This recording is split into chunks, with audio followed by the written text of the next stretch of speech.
Le chapitre ici à Yuma. C'est un grand privilège pour moi de recevoir cette invitation à revenir. Nous avons eu ici un temps béni la fois passée, et lorsque j'ai compris que je devais revenir, cela m'a beaucoup réjoui. Et d'entendre les témoignages et ces bonnes paroles des gens, cela vous fortifie un peu.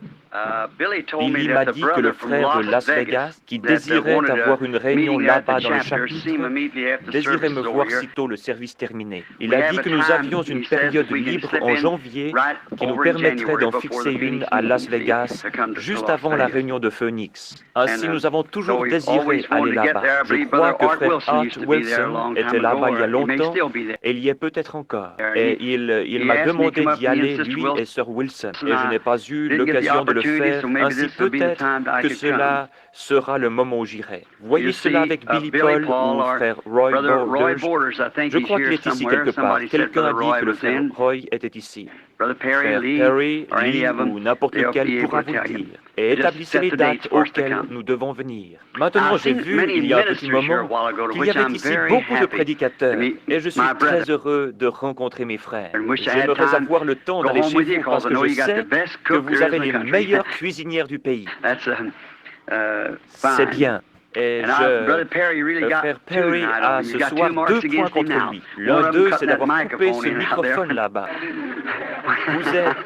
Vous êtes tenu responsable de cela, frère Perry. Je ne pense pas que vous étiez vraiment coupable, mais vous, quelqu'un allait parler. Oh, c'en était une bonne. Puis, il alla de nouveau là-bas, et alors qu'il parlait, il dit, il parlait à frère Collins ou à d'autres. Et il dit, le souper était bon, mais, dit-il, laissez-moi vous dire que cet homme doit être un Espagnol ou quelque chose comme ça, ou un Mexicain. C'était le piment le plus fort que j'ai jamais goûté. Et il continuait sur ce ton sans se rendre compte qu'il parlait au chef. Alors ce dernier lui répondit, c'est moi le chef. C'est le Texas pour vous. Nous allons bientôt le mettre au pas ici en Arizona, s'il reste parmi nous, n'est-ce pas? C'est vraiment agréable d'être ici, et j'espère que cela n'a pas l'air d'une plaisanterie, mais seulement d'un peu d'humour. Le Seigneur lui-même avait le sens de l'humour, vous savez. Il dit, Hérode, allez dire à ce renard, voyez-vous, aujourd'hui, je chasse les démons, demain je suis devenu parfait. Ainsi, il avait le sens de l'humour, et cela ne nous fera pas de mal, je pense, une fois de temps en temps. C'est maintenant un peu tard. Généralement, je prêche pendant environ 4 heures. Et ainsi, connaissant la courtoisie du frère et de la sœur ici au chapitre, nous allons diminuer cela de beaucoup ce soir. Et oui, j'ai dit à Terry, il me dit, faut-il mettre une bande de 2 heures? Je lui dis, non Terry, ceci est un banquet. Je dis, je parlerai juste pendant 30 à 40 minutes. Aux gens sur quelque chose que j'essaie chaque fois, sachant que lorsque j'étais un jeune homme, les gens venaient m'écouter parce que j'étais un jeune prédicateur, juste un jeune homme, un garçon, et ils disaient, eh bien, Billy Branham, vous savez, je n'étais qu'un gamin qui n'avait jamais terminé l'école et sans instruction, et ils venaient pour entendre mes paroles à mort entrecoupées, mon anglais du Kentucky, et mes hits and hints and totes and carry. C'est comme lors d'une réunion ici il n'y a pas longtemps. Il dit, nous allons tous nous lever et chanter l'hymne national. Je me suis levé, j'ai dit, pour ma vieille demeure du Kentucky, tout là-bas. C'était la seule nation que je connaissais. Ainsi, c'était pour ce qui me concernait l'hymne national. Mais devenu plus âgé, vous devez avoir quelque chose de plus que cela. Voyez, Paul dit, lorsque j'étais un enfant, je parlais comme un enfant et je pensais comme un enfant. Vous agissiez comme un enfant, mais comme vous devenez plus âgé, alors vous commencez à faire vos premiers pas d'une façon pas très assurée, et vous retombez, et vous vous relevez, et vous essayez de nouveau, et après un certain temps, vous pouvez arriver au point où vous pouvez marcher sur une ligne droite. Et c'est ce que nous devons faire comme soldats de la croix. Maintenant, c'est le moment de marcher sur une ligne droite, sur cette route qui va à la gloire. Je crois vraiment que nous vivons dans les derniers moments de l'histoire de ce monde. Je crois vraiment que la venue du Seigneur est peut-être plus proche que nous le pensons. Ainsi, maintenant, pendant environ 30 minutes de votre temps, J'aimerais attirer votre attention sur un passage de l'Écriture que j'aimerais utiliser comme texte, et je me référerai encore à d'autres. Alors que j'étais assis à la maison l'autre jour, je pensais à cela, et je me disais à moi-même, je ne sais pas si je vais parler de toutes ces Écritures, ainsi je vais seulement en prendre une partie pour ces petits services qui sont courts, comme nous en avons un ce soir. J'aimerais dire une chose, pendant que vous cherchez dans les psaumes, le 27e psaume, et je lirai les 5 premiers versets. J'aimerais dire ceci au sujet de ces chapitres des hommes d'affaires du plein évangile. Mon frère Perry parlait concernant les livres et ainsi de suite, et les nouveaux livres qu'ils ont. Combien se souviennent, lorsque j'avais la bande, que j'avais prêché ici à Phoenix, dans l'une des conventions sur « Messieurs, quelle heure est-il » Maintenant, c'était le commencement de ce livre, vous voyez, quand ceci est arrivé. Il y a trop de confirmations surnaturelles de la parole de Dieu écrite relative à cette heure pour que quelque chose ne soit pas en train de s'approcher de nous maintenant. C'est trop réel. Vous voyez les choses que vous seriez stupéfait de savoir ce qui arrive réellement. Peut-être que beaucoup d'entre vous qui êtes étrangers entendez ces hommes se lever et faire des remarques au sujet d'un message de l'heure et ainsi de suite. La chose à laquelle ils veulent arriver, c'est la promesse de Dieu pour cette heure et ce qu'il a promis qu'il ferait. Et nous le voyons confirmé par les Écritures exactement ce qu'il a dit qu'il ferait et de la même manière. Annoncé d'avance, cela arrive exactement et parfaitement chaque fois parce que c'est Dieu qui le dit. Si un homme, peu importe qui il est, essayait de faire une telle prédiction, il n'y a qu'une chance sur 10 millions que cet homme puisse dire qu'une certaine chose va arriver à tel moment. Une chance sur 10 millions. Et pour préciser l'endroit où cela arriverait, cela serait environ une chance sur 100 millions. Et ensuite, il devait fixer le temps pendant lequel cela arriverait, cela augmenterait encore. Et pour dire encore de quelle façon cela arriverait et ce qui arriverait, cela est au-delà de toute supposition. Lorsque nous voyons que cela est si parfait chaque fois, alors c'est Dieu.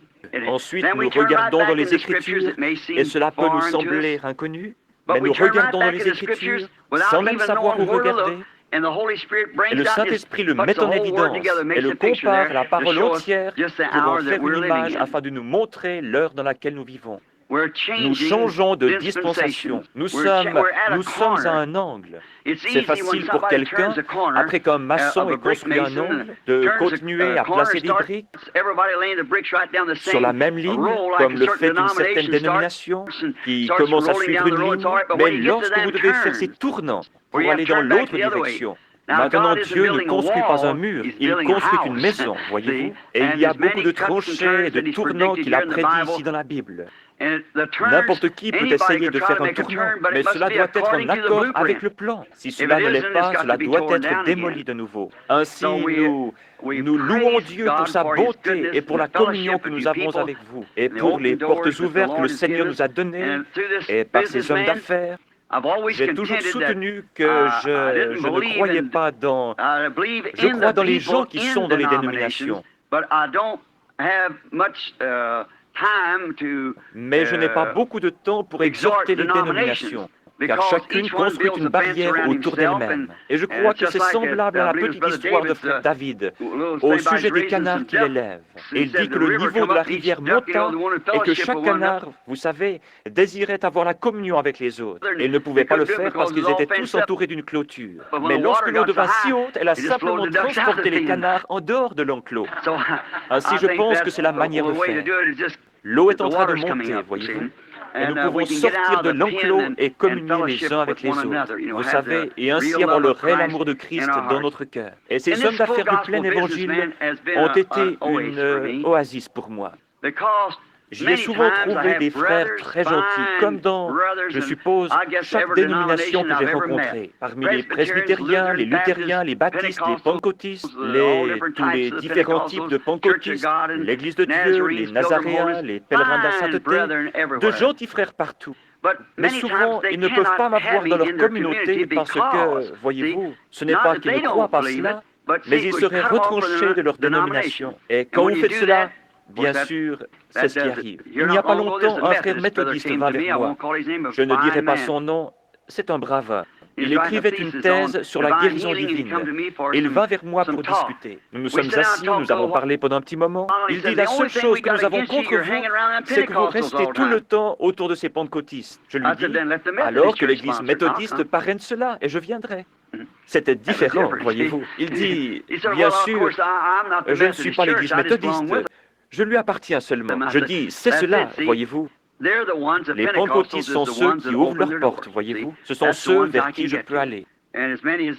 Chez tous ceux qui ouvriront, nous sommes prêts à entrer. Comme dans l'Apocalypse chapitre 3, il dit, « Je me tiens à la porte et je frappe. Si quelqu'un ouvre la porte, j'entrerai et je souperai avec lui. » Et c'était Jésus. J'ai toujours su que c'était le Christ.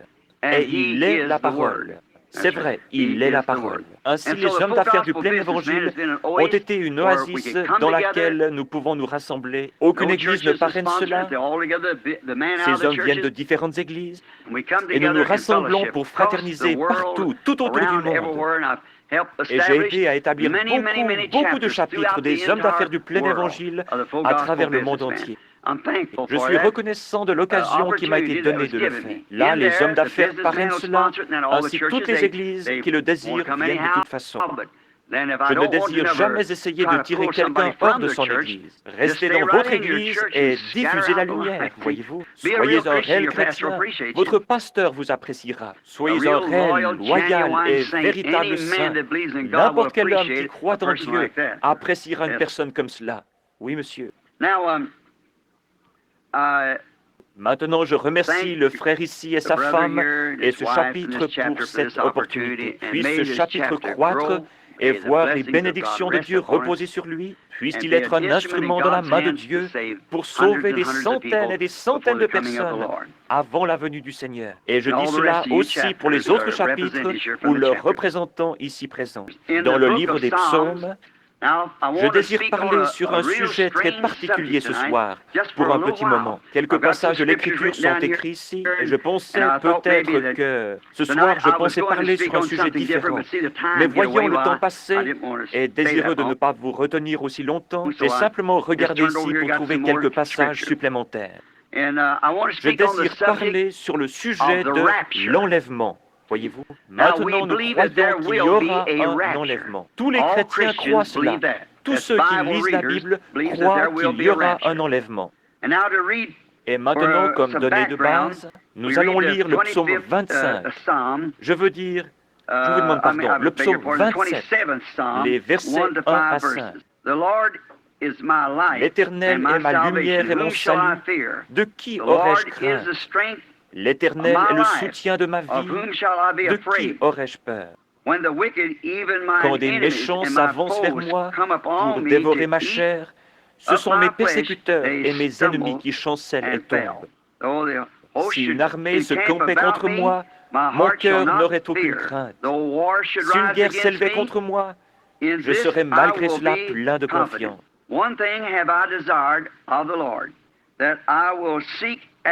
Je demande à l'Éternel une chose que je désire ardemment.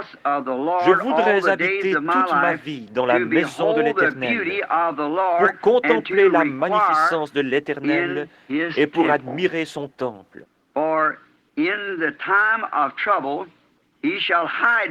Car il me protégera dans son tabernacle au jour du malheur. Il me cachera à l'abri de sa tente. Il m'élèvera sur un rocher. Puisse le Seigneur ajouter ses bénédictions à cette lecture de sa parole.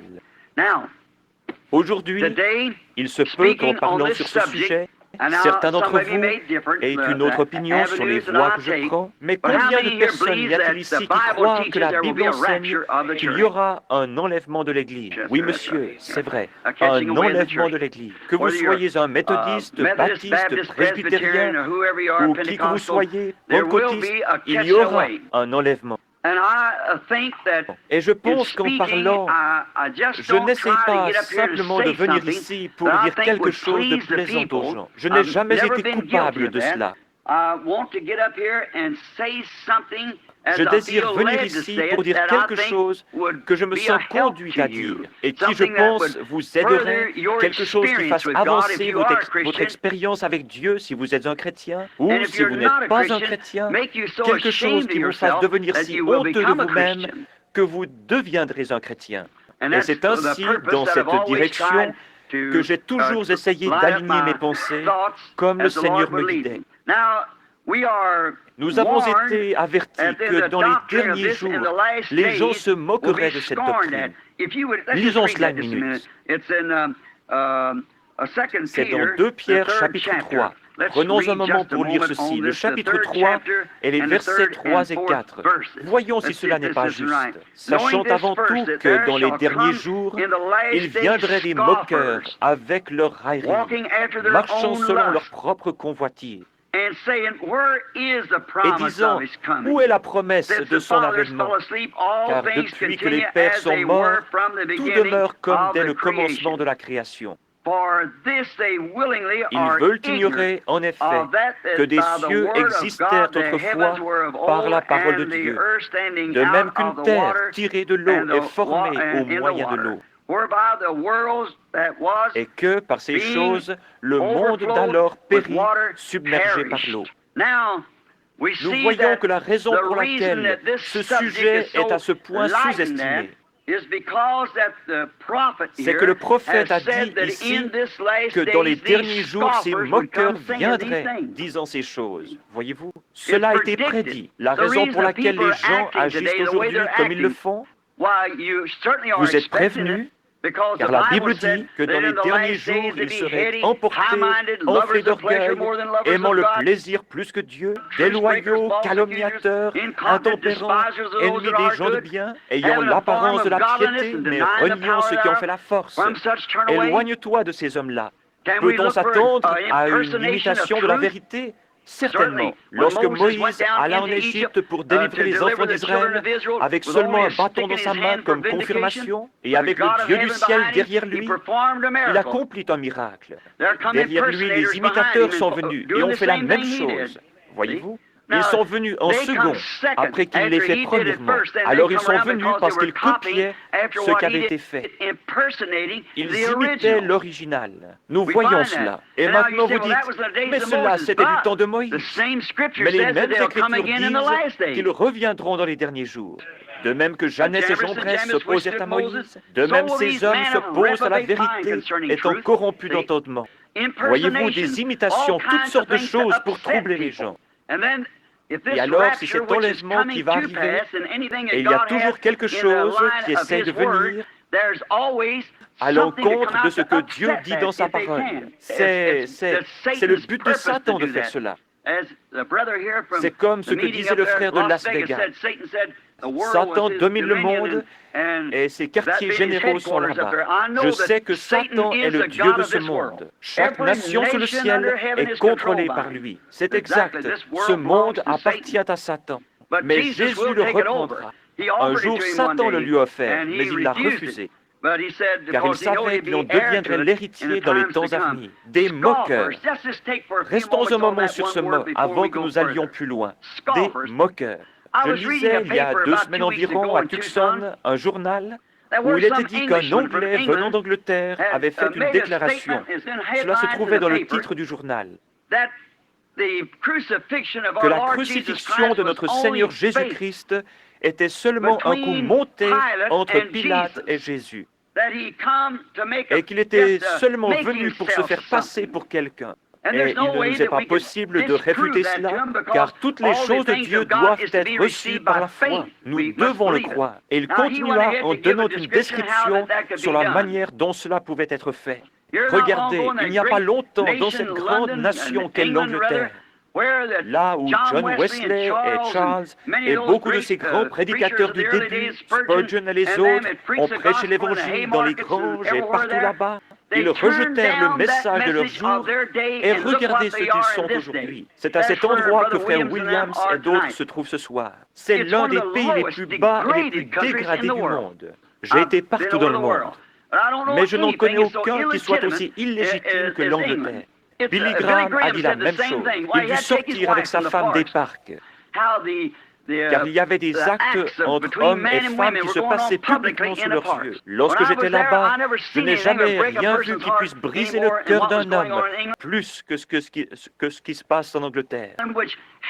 Un pays qui a eu l'occasion et qui, une fois, a conduit le monde dans une réforme. Cela montre simplement comment on peut tomber. Mais voyez-vous, ce qui produit cela, c'est qu'en ce temps-là, le message fut proclamé et qu'aujourd'hui, les Anglais essaient de s'accrocher à ce même message. Cela ne marchera pas aujourd'hui. Cela ne marchera pas. Que serait-il arrivé si Moïse était venu et avait apporté le message de Noé? Nous allons construire une arche et nous mettre à flotter sur le Nil. Cela n'aurait pas marché. Et le message de Jésus n'aurait pas non plus marché pour Moïse. Et le message de Wesley ne marche pas non plus pour Luther ou le message de Luther pour Wesley. Et aujourd'hui, notre dernière grande réforme est la Pentecôte. Et aujourd'hui, nous nous éloignons de cela. Et le message pentecôtiste ne se mélange pas avec ceci, parce que c'est maintenant un autre jour. Tout cela est la parole de Dieu, mais l'édifice se construit, en commençant par les pieds, puis les bras, et en montant pour former une épouse pour l'enlèvement. Voyez-vous, cela n'évince pas les gens qui sont avant, car ils vécurent en fonction de leur message. Tous ceux qui étaient dans l'épouse sortiront. C'est pareil à la vie qui traverse une tige de blé. Elle quitte le grain de blé qui tomba dans le sol, afin de former la plante elle-même. Il n'y a pas longtemps, j'ai lu le livre qu'un Allemand avait écrit dans le but de critiquer. Il dit de tous des fanatiques qu'il y a dans le monde, William Branham les dépasse tous. Il dit, il n'est rien d'autre qu'un... Il est un magicien. Il fait ces choses. Vous voyez, l'homme ne sait pas. Et cet homme était un critique. Il ne croyait même pas en Dieu. Il dit, un Dieu qui a pu rester pendant les âges sombres, avec ses mains croisées sur son ventre, et se moquer de mères chrétiennes et de ceux qui étaient censés être ses propres disciples, de ses mères avec de petits-enfants, et les laisser être dévorés par des lions, sans même faire un geste. Vous voyez comme l'esprit charnel et l'instruction ne peuvent saisir la vision? Ce grain de blé devait tomber dans le sol. Jésus dut mourir pour ressusciter de nouveau. Et l'église de la Pentecôte dut faire de même. Elle dut aller dans le sol pendant ces âges sombres. Chaque graine qui va dans le sol doit rester dans le noir afin de pouvoir se reproduire. Mais elle commença à germer avec Martin Luther, continua au travers de Wesley et de la Pentecôte. Et maintenant c'est dans le grain. Et les systèmes dénominationnels sont laissés en arrière. Ils ne sont que des tiges. C'est tout. Le système dénominationnel doit être brûlé.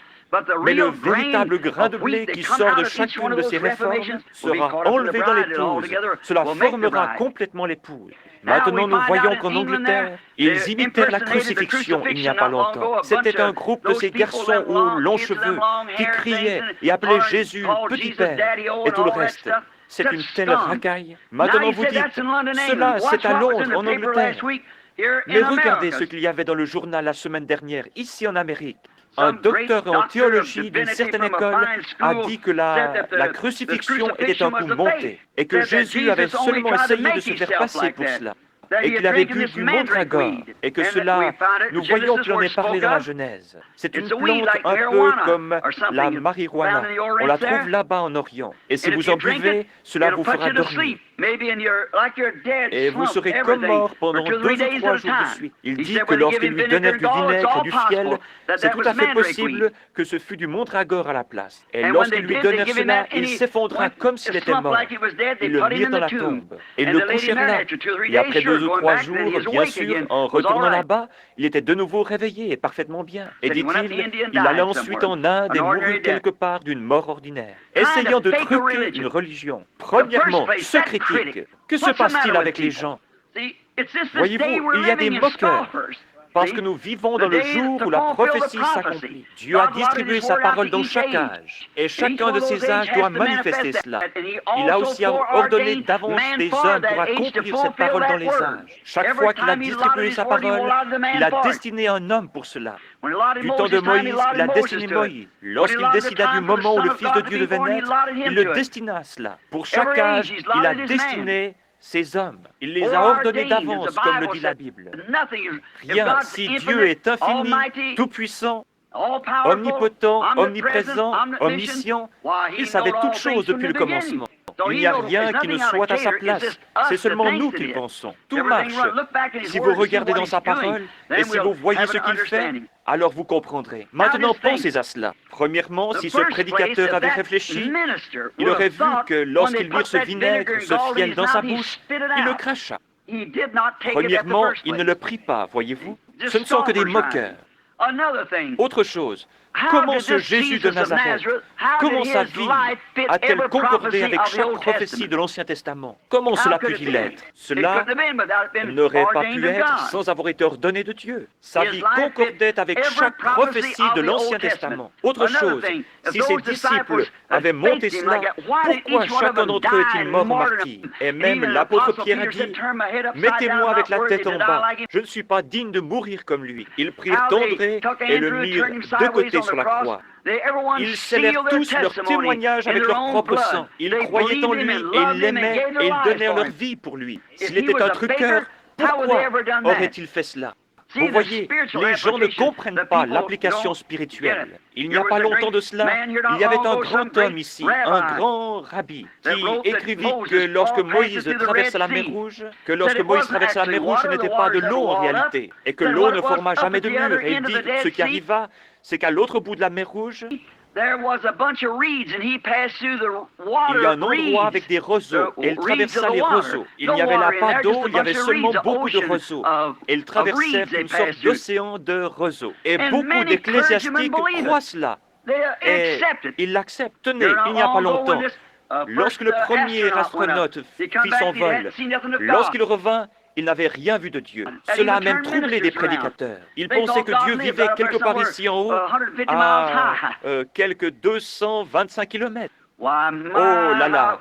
L'instruction et la sagesse de ce monde ont transformé l'Église en un tas de mauvaises herbes. L'instruction et le système d'enseignement, la science et la civilisation, ces choses-là sont du diable. C'est la civilisation du diable, la Bible dit. Et notre civilisation qui va venir n'aura rien à voir du tout avec cette civilisation. Cela n'a rien à voir du tout avec elle. Ce sera une civilisation différente. Dans cette civilisation et dans ce monde scientifique que nous avons, plus nous devenons scientifiques, plus nous avançons vers la mort, avec ces choses et ces pièges pour tuer et tout le reste. Dans cette nouvelle civilisation, il n'y aura pas la mort, pas la maladie, pas la tristesse et pas la souffrance. Voyez-vous, là, il n'y en aura pas. Ainsi, cette civilisation devra être détruite parce qu'elle est du diable. Nous découvrons dans Genèse 4 que ce sont les gens du côté de Caïn qui commencèrent la civilisation, en construisant des villes et des cités, et ainsi de suite, et des instruments de musique, et qui se tournèrent vers la science. Et ainsi les gens s'éloignèrent encore plus de Dieu. Pourtant, ils étaient religieux. Mais c'est du côté des gens de Seth qu'ils commencèrent à invoquer le nom de l'Éternel. Vous parlez de quelque chose de subtil. Je ne suis pas ici pour blesser les sentiments de quiconque ou pour dire quelque chose au sujet d'une église. Et si vous êtes ici et que vous apparteniez à cette église, je ne dis pas ceci afin de blesser vos sentiments, car il y a dans cette église autant de bonnes personnes que dans les autres églises. Mais je lisais à Shreveport la semaine dernière une déclaration que fit l'Église catholique. Et nous voyons de quelle manière ils se rassemblent tous maintenant dans ce grand conseil œcuménique, accomplissant exactement ce que la Bible a dit qu'il ferait. Exactement. Ils disent, mais la Bible, certains protestants veulent s'accrocher à cette Bible. La Bible n'est rien d'autre qu'un livre sur l'histoire de l'Église. Et ils ne l'avaient sous forme de littérature, pas jusqu'à ce qu'il y a environ 250 ans. Cela a toujours été l'Église. C'était l'Église, pas la Bible. Et la Bible n'est que le compte-rendu de ce que fit l'Église. Quel mensonge subtil que cela! Car nous avons eu la Bible pendant 3000 ans. L'Ancien Testament a été écrit des centaines et des centaines d'années avant la venue de Christ. Ce n'est qu'un mensonge subtil du diable. Nous découvrons que dans ce jour où il y a ces moqueries et ces railleries au sujet de la Bible, et alors que l'on essaye de la mettre dehors, Dieu doit juger l'Église par quelque chose. Il ne peut pas être juste, ils ne peuvent pas descendre cette rue et m'arrêter me disant que je fais 45 km à l'heure, dans une zone où il faut faire 30 km à l'heure, à moins qu'il y ait là quelque chose qui me dise que je ne suis pas autorisé à aller plus vite que 30 km. Cela doit être là, et Dieu va juger les gens un jour. Nous savons cela, il y a un jugement qui va venir. S'il va les juger par l'Église catholique, par laquelle d'entre elles? S'il va les juger par l'Église méthodiste, les baptistes sont perdus.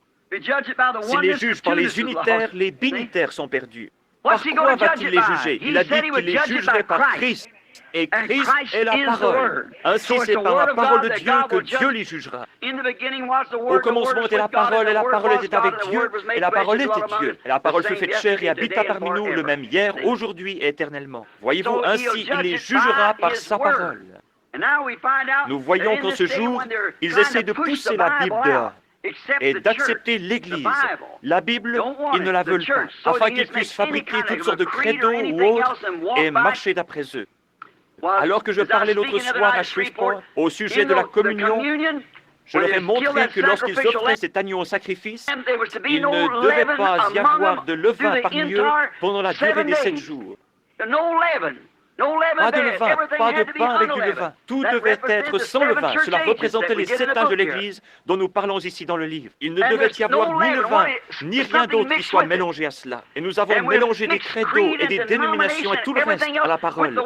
Et nous essayons toujours de l'appeler la parole. Il n'y aura pas de levain pendant les 7 jours entiers. Et même ce que vous mangez aujourd'hui, n'essayez pas de le garder pour demain, mais brûlez-le avant le lever du jour, car il y a un nouveau message qui vient et une nouvelle chose. Voyez-vous, ils essayent de le conserver. Cela a été l'attitude de l'Église. Il se produit un réveil, et la première chose que vous savez, dans les 3 ans qui suivent, ils commencent une organisation avec cela. La dénomination crée une organisation. Mais avez-vous remarqué que ce message a balayé le monde durant 20 ans maintenant, sans former d'organisation? Et il n'y en aura jamais plus. C'est la fin. Le blé est revenu au blé. Le blé est revenu à son grain. La balle s'est retirée de lui. Et le blé doit demeurer dans la présence du soleil pour mûrir. N'est-il pas étrange qu'il y ait eu, il n'y a pas longtemps, sur la côte Est, ce grand obscurcissement? Ils ne pouvaient pas comprendre cela. Il y eut la même chose au Texas la semaine passée. Ils ne peuvent pas comprendre cela. Ne réalisez-vous pas que c'est un signe? Ne savez-vous pas que les nations se disloquent? Israël est dans sa patrie. Et ces signes indiquent que nous sommes à la fin.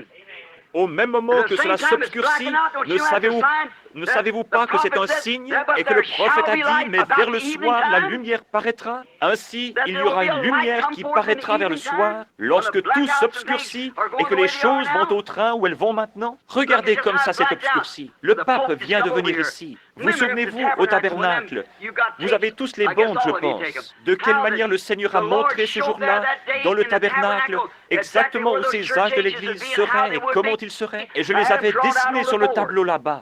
Ce sont les âges de l'Église que vous voyez dessinés ici dans le livre.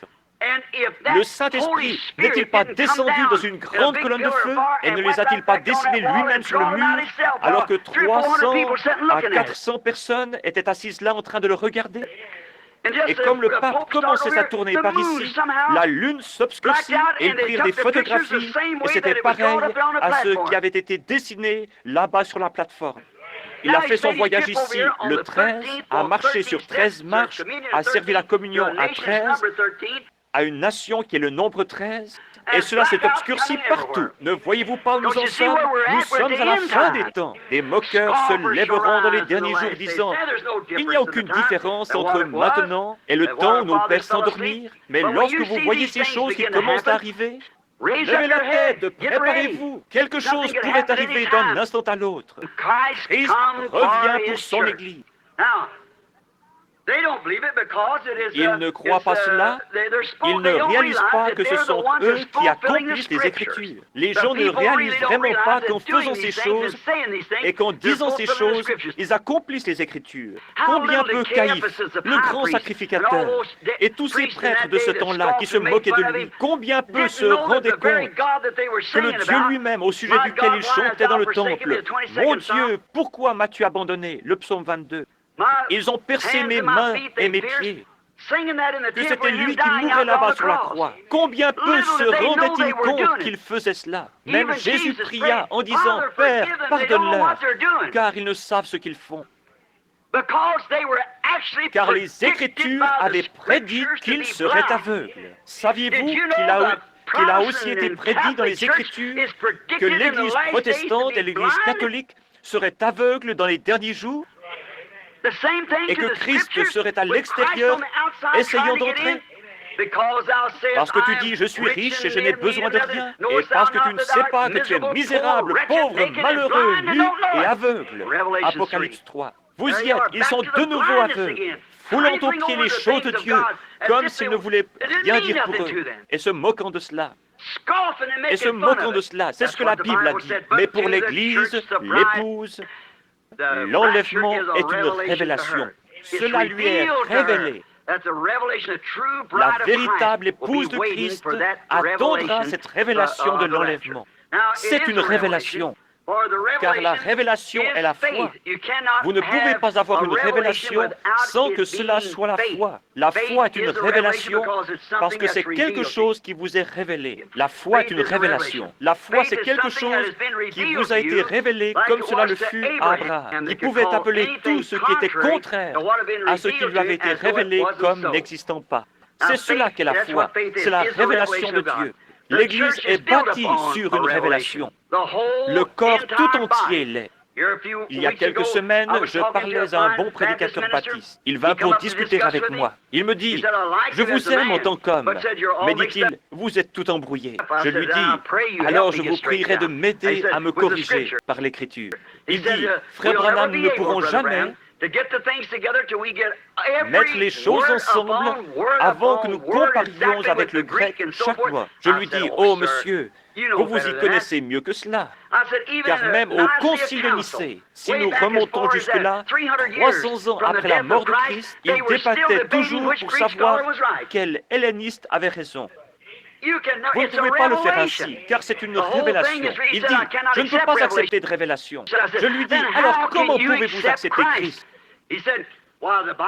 Il dit, la Bible dit, celui qui croit en Jésus-Christ a la vie éternelle. Je lui dis, c'est vrai. Il est aussi dit que personne ne peut appeler Jésus le Christ si ce n'est par la révélation du Saint-Esprit qui le lui a révélé. Voyez-vous, vous y voilà, nous en arrivons de nouveau à la révélation. Cela doit être révélé. Dans la Bible, Caïn et Abel n'avaient pas de Bible à lire, mais cela fut révélé à Abel par la foi, ce qui est une révélation. Abel offrit à Dieu un sacrifice plus excellent que celui de Caïn, et Dieu témoigna qu'il était juste. Lorsque Jésus demanda ici dans Matthieu 16, 17 et 18, nous n'avons pas le temps de le lire, mais si vous voulez l'inscrire, il dit, « Qui dit-on que je suis, moi le Fils de l'homme ?» L'un d'eux répondit, « Tu es Moïse, Élie ou un autre. » Il dit, « Mais vous, qui dites-vous que je suis ?» Il dit, « Tu es le Christ, le Fils du Dieu vivant. » Il dit, « Tu es heureux, Simon, fils de Jonas. » Car ce ne sont pas la chair et le sang qui t'ont révélé cela, mais c'est mon Père qui est dans les cieux. Sur cette pierre, la révélation spirituelle montrant qui est Dieu, qui est Jésus, et qu'il est la révélation de Dieu. Dieu fait chair et révélé au monde. Il était dans le monde, Dieu était en Christ, réconciliant le monde avec lui-même, et révélant ce que Dieu était dans un corps de chair. Tu es le Christ, le oint, le Fils de Dieu. Il dit, ce ne sont pas la chair et le sang qui t'ont révélé cela, mais c'est mon Père qui est dans les cieux. Sur cette pierre, je bâtirai mon Église. La révélation de la parole en sa saison. Je bâtirai mon Église et les portes du séjour des morts ne prévaudront point contre elle. Le livre de l'Apocalypse ou Révélation est le dernier livre de la Bible. Il est scellé pour les incroyants. Dans celui-ci, au chapitre 22, la Bible dit, « Quiconque retranchera un mot de ce livre ou en ajoutera un, j'enlèverai sa part du livre de vie. » Nous réalisons alors que cela fut donné exclusivement pour les croyants. Cela ouvre le livre de l'Apocalypse et révèle qui est l'auteur de tout ce livre. Et cela montre qu'il doit être considéré comme l'alpha et l'oméga, de la Genèse à l'Apocalypse. Jésus-Christ le même du commencement à la fin. Et cela révèle le mystère complet de sa personne et ses plans relatifs aux âges de l'Église qui viendraient. Tout cela était scellé par 7 sceaux. Le livre était écrit, mais souvenez-vous qu'il était scellé avec 7 sceaux. Et ces 7 sceaux ne devaient pas être ouverts selon Apocalypse 10 avant que le dernier ange terrestre ne sonne de la trompette, Apocalypse 10, 7, voyez-vous, mais qu'au jour de la proclamation du message du dernier ange, c'est-à-dire le 7e ange, le mystère de Dieu s'accomplirait dans cet âge. Et c'est l'âge dans lequel nous vivons. Nous savons tous que nous vivons dans l'âge de Laodicée. Il n'y aura jamais un autre âge. Cela ne peut pas être. Ainsi, nous vivons dans l'âge de Laodicée. Et ces 7 sceaux qui ont fermé le livre et qui sont un mystère pour les gens doivent être ouverts en ce jour-là. C'est ce qu'il a promis. Cela ne sera rien qui soit en dehors de la parole, parce que vous ne pouvez ni ajouter à la parole, ni retrancher de la parole. Cela doit rester toujours la parole, mais la révélation sert à en révéler la vérité, ce que c'est pour le faire concorder avec le reste de l'Écriture. Alors Dieu confirme que c'est la vérité. Voyez-vous, Dieu n'a pas besoin d'interprète. Il est son propre interprète. Il donne sa propre interprétation en faisant s'accomplir les choses qu'il a annoncées. Comme au commencement, il a dit « Que la lumière soit !» Et la lumière fut. Cela n'a pas besoin d'interprétation, c'est confirmé. Maintenant, il a promis certaines choses dans l'Écriture pour ces derniers jours. C'était là. C'est ainsi que Jésus était le Fils de Dieu. Il promit de l'envoyer. Quand il était ici sur la terre et que les gens ne pouvaient pas le croire, il leur disait « Sondez les Écritures, car en elles vous pensez avoir la vie éternelle, et ce sont elles qui témoignent de moi. Si je ne fais pas les œuvres de mon Père, alors ne me croyez pas. Mais si vous ne pouvez pas me croire, croyez les œuvres que je fais, parce qu'elles témoignent de moi. » Ainsi, dans l'âge de Wesley, les œuvres qu'il fit témoignèrent qui il était. Dans l'âge de Luther, avec la Réforme, assurément cela témoigna qui il était. Au temps des Pentecôtistes, avec le retour aux dons, la restauration des dons, le parler en langue et les démons qui étaient chassés et les dons, cela rend du témoignage. Il n'y avait pas de plaisanterie à ce sujet. Les gens ont dit, lorsque cela commença, j'ai lu des livres sur l'histoire de la Pentecôte. Ils dirent, cela ne peut pas durer longtemps, cela va se consumer. Et cela brûle toujours. Pourquoi? Parce que vous ne pourrez jamais l'éteindre. Dieu a dit qu'il y aurait cela. C'est une portion de la parole, et vous ne pourrez pas plus l'éteindre que... Et lorsque l'épouse est appelée, comment allez-vous l'éteindre? C'est la révélation de la manifestation de la parole rendue vraie. Et nous vivons dans ce jour-là. Dieu soit loué, la révélation du mystère de sa personne. L'enlèvement est seulement, cet enlèvement dont nous parlons est seulement pour l'épouse. Souvenez-vous que la Bible dit, les autres morts ne revinrent point à la vie jusqu'à ce que les 1000 ans fussent accomplis. Ce grand enlèvement. S'il n'y a pas d'enlèvement, mes amis, où sommes-nous? Qu'allons-nous faire? Dans quel âge vivons-nous? Quelles promesses avons-nous? Il va y avoir un enlèvement. La Bible dit qu'il y en aura un, et il est seulement pour les élus, seulement pour la dame élue, l'épouse qui est sortie en ce jour. L'Église. Le mot Église signifie appeler hors d'eux. Et comme Moïse appela une nation hors d'une nation, le Saint-Esprit appelle une épouse hors d'une église hors d'une église. Ce sont des membres venant de toutes les dénominations qui forment l'épouse. L'arbre épouse, comme il en est parlé dans la bande, l'arbre épouse. Une épouse appelée, sortant, l'épouse, et elle seule, sera dans l'enlèvement. Rien d'autre que l'épouse, rien d'autre que l'épouse. Les élus connus d'avance par Dieu, depuis le commencement, les gènes spirituels du Père. Laissez-moi m'arrêter ici une minute. Je deviens nerveux à penser que je vais vous garder trop longtemps. Mais remarquez, regardez, chacun d'entre vous, savez-vous que plusieurs années avant que vous naissiez, vous étiez dans votre père en tant que gène? En tant que germe, c'est vrai, le germe d'une semence était dans votre père. Et il vient du sexe mâle, pas du sexe femelle, voyez-vous? La femelle fournit l'œuf, le champ d'ensemencement. Mais le germe vient du... Par exemple, mon père ou mon fils qui est ici, lorsque j'avais 16 ans, mon fils était en moi. Je ne le connaissais pas, mais il était là. Maintenant, au travers d'un champ d'ensemencement, au travers du mariage, il est devenu à mon image. Je le connais. Je peux communiquer avec lui. Et il est venu lorsque c'était le bon moment. Pareillement, si vous avez la vie éternelle, vous étiez en Dieu avant même qu'il y ait un monde. Vous êtes une partie, un fils de Dieu, un attribut de Dieu. Il savait l'âge dans lequel vous viendriez. Il vous a prédestiné à prendre cette place-là dans cet âge. Et personne d'autre ne peut la prendre. Peu importe combien il y a d'imitations, vous devez être là parce qu'il savait que vous y seriez. Maintenant, vous êtes rendu manifeste. Maintenant, vous pouvez fraterniser avec lui. Et c'est ce qu'il désire. Il désire ardemment cette communion, être adoré. Mais si votre vie n'était pas depuis toujours un attribut en Dieu, vous n'êtes qu'un imitateur du christianisme. Voyez-vous, il y en aura des milliards et des milliards qui ne seront que des imitateurs du christianisme. Il y a une remarque que j'ai faite récemment. J'ai observé frère Demos Shakarian là-bas, alors qu'ils étaient en train d'hybrider le bétail. Et j'ai observé les tubes d'essai et ainsi de suite, comme ils étaient pris par les vétérinaires. Dans l'éjaculation du mâle, il y a environ 1 million de germes qui sortent de lui chaque fois. Et environ 1 million d'œufs viennent de la femelle au même moment. Mais saviez-vous que parmi tous ces petits germes qui se déplacent, 1 million d'entre eux, il n'y en a qu'un qui est ordonné à vivre? Il y a seulement un œuf qui est fertile, et ce petit germe va se faufiler parmi tous les autres petits germes. Il va passer par-dessus d'autres petits germes qui lui ressemblent parfaitement, et passera au-dessus de celui-ci et au-dessus de celui-là pour trouver cet œuf fertile, et il pénétrera à l'intérieur de celui-ci. Et ensuite, tous les autres meurent.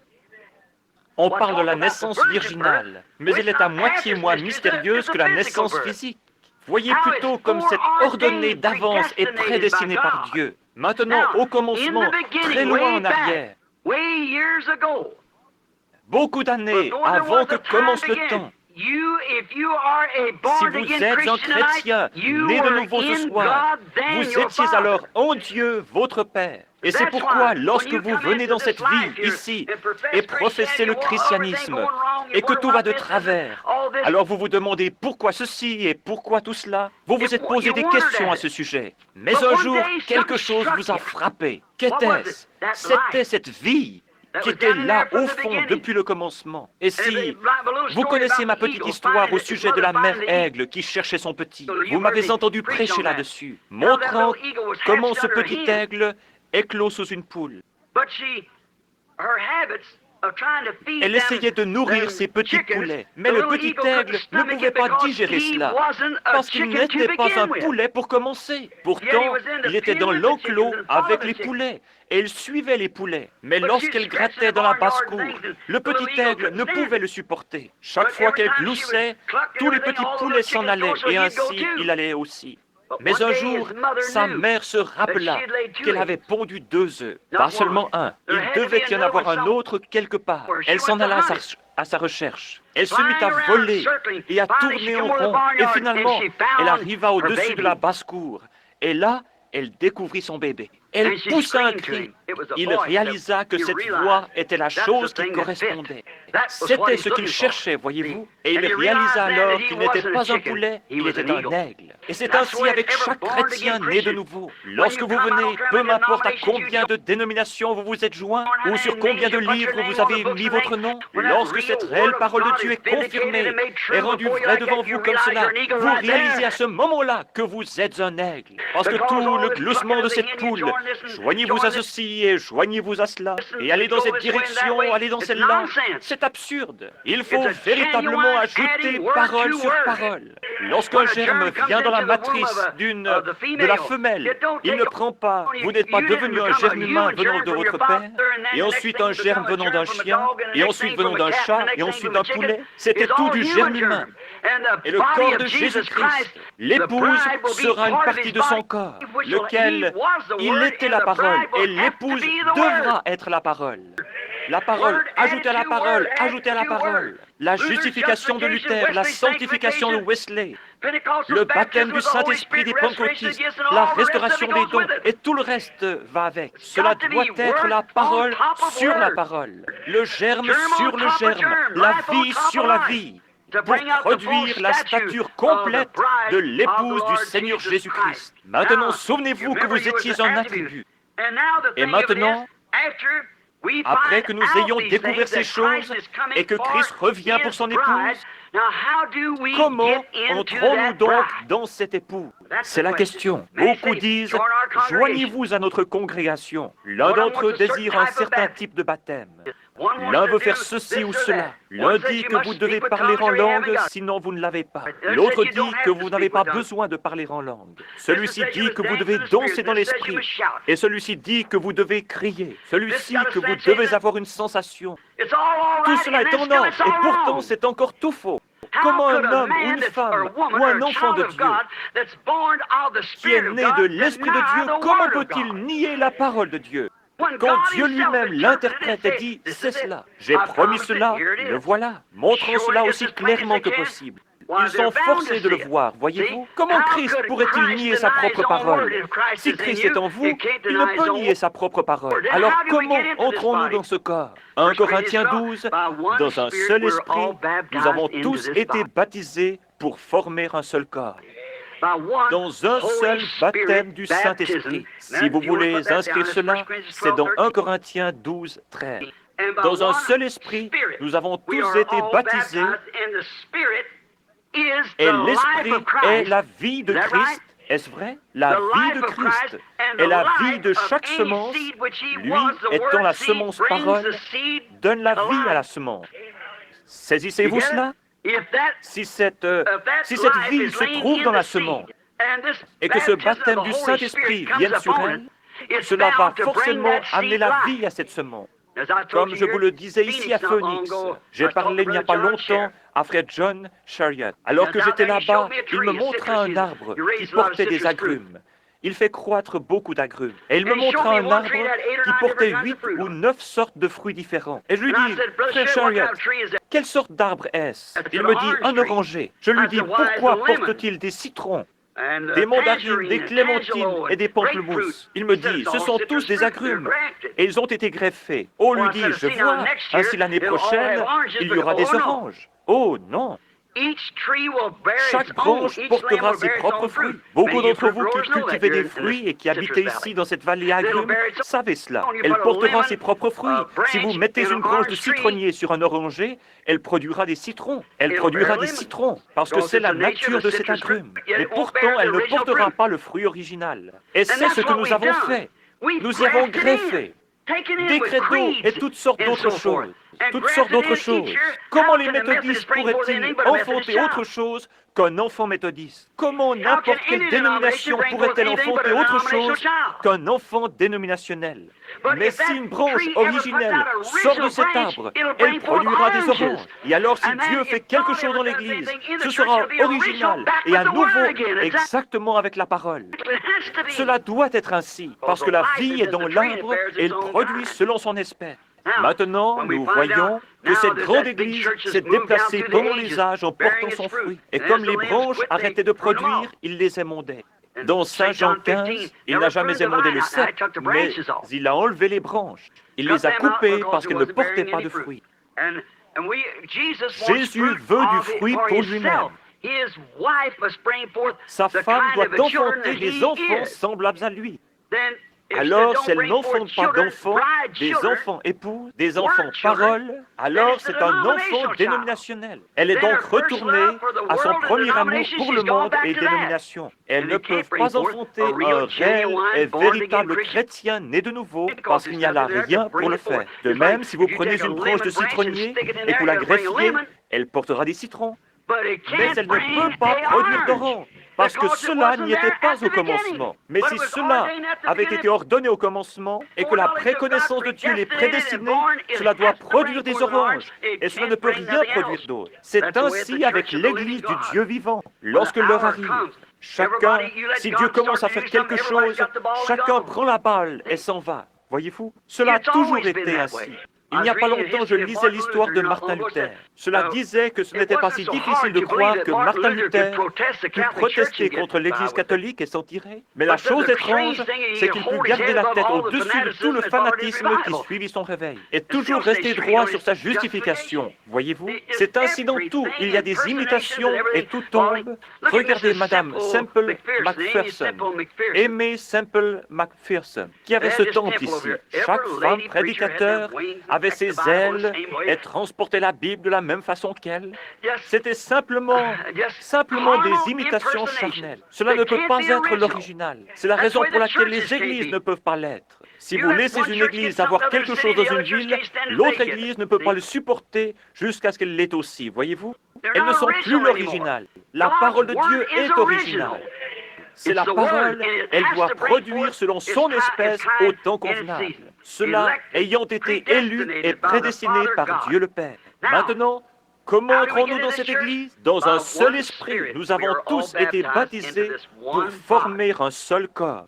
Le corps de Christ, qui est l'épouse, la parole. Nous avons été baptisés pour le former par le Saint-Esprit. Maintenant, regardons si, oui ou non, nous sommes dans le dernier âge. Nous le découvrons si nous lisons dans la Genèse, vers le chapitre 5, vous pouvez aussi lire dans Luc, et là vous verrez qu'Enoch était le 7e depuis Noé. Enoch, cela touche à la semence du serpent, car si Caïn était le fils d'Abel, alors Enoch était le 8e, voyez-vous. Mais nulle part dans la Bible, il est dit que Caïn était le fils d'Abel, ou Caïn le fils d'Adam. Mais la Bible dit qu'il était du malin, et Adam n'était pas le malin. Voyez-vous, Caïn était du malin. Nous voyons ici qu'Enoch était le 7e depuis Noé, ce qui est un type des âges de l'Église. Les 6 autres hommes qui étaient avant lui moururent, mais Enoch fut enlevé. Enoch fut enlevé. C'est le 7e âge de l'Église qui est pris dans l'enlèvement.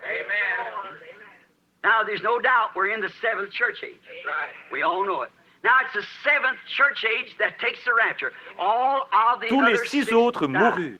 Mais Enoch fut enlevé, car il ne fut plus trouvé, Dieu l'avait pris. Tous les autres moururent.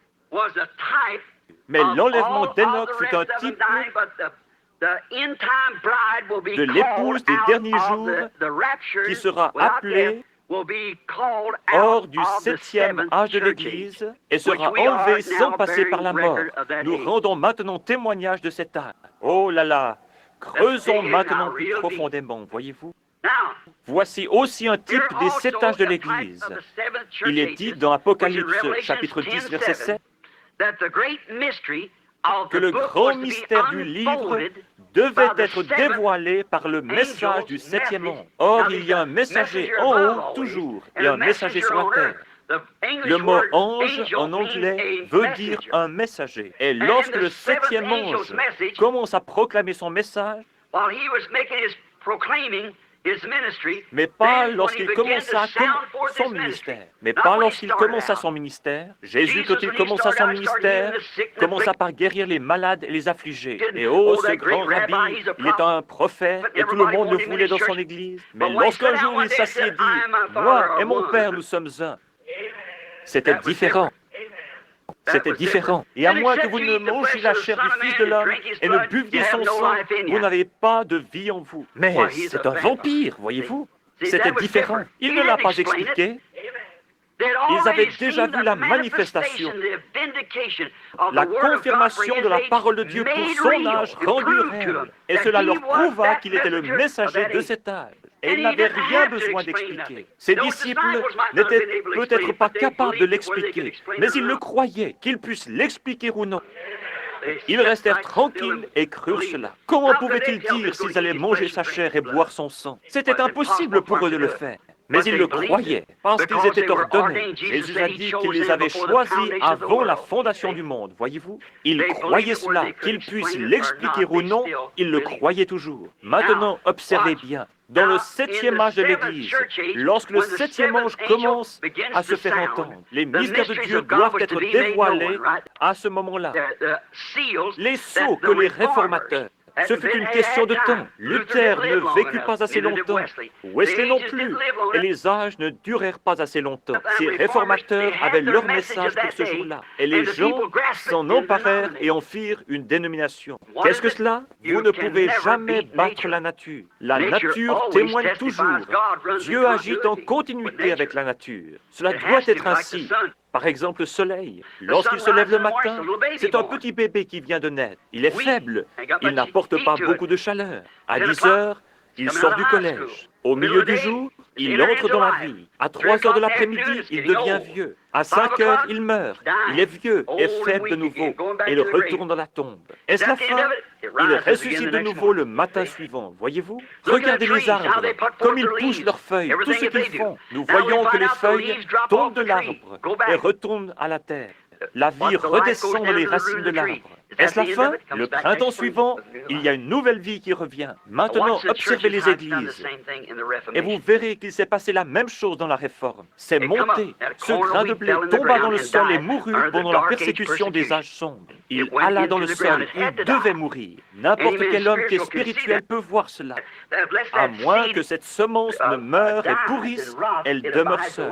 Elle devait aller dans le sol pendant ces âges sombres. Elle demeura là, pourrie, et de là sortir deux petits brins d'herbe formant l'Église luthérienne. De l'Église luthérienne sortiront encore davantage de brins d'herbe, comme Zwingli et les autres. Cela continue à monter jusqu'à l'aigrette, ce qui représentait John Wesley et le grand âge missionnaire. Cela retomba. De la sortie cet âge trompeur, l'âge pentecôtiste, ce grain de blé qui... Y a-t-il ici quelqu'un qui ait déjà cultivé du blé? Regardez ce blé lorsque vous allez pour l'examiner. Lorsque vous allez pour l'examiner, vous dites « J'ai du blé ». Il vous semble que vous avez là du blé. Ouvrez-le et regardez très attentivement. Vous verrez que vous n'avez pas de blé du tout. Vous avez la balle. Jésus ne nous a-t-il pas avertis dans Matthieu 24, 22, 24, que dans les derniers jours, les deux esprits seraient si proches que cela séduirait même les élus, le blé lui-même, si c'était possible? Voyez-vous, c'est un porteur. La vie qui monta et qui traversa Luther fut ce qui forma Wesley. La vie qui sortit de Wesley est ce qui forma la Pentecôte. La vie qui sortit de la Pentecôte forma le blé. Mais ce sont des porteurs, voyez-vous. La vie réelle traverse cela. Le message traverse cela. Mais il se dirige vers le blé. C'est la raison pour laquelle le blé monte vers le haut et emporte le tout au sommet dans l'enlèvement. L'épouse elle-même sort de chacun, mais la souche dénominationnelle meurt.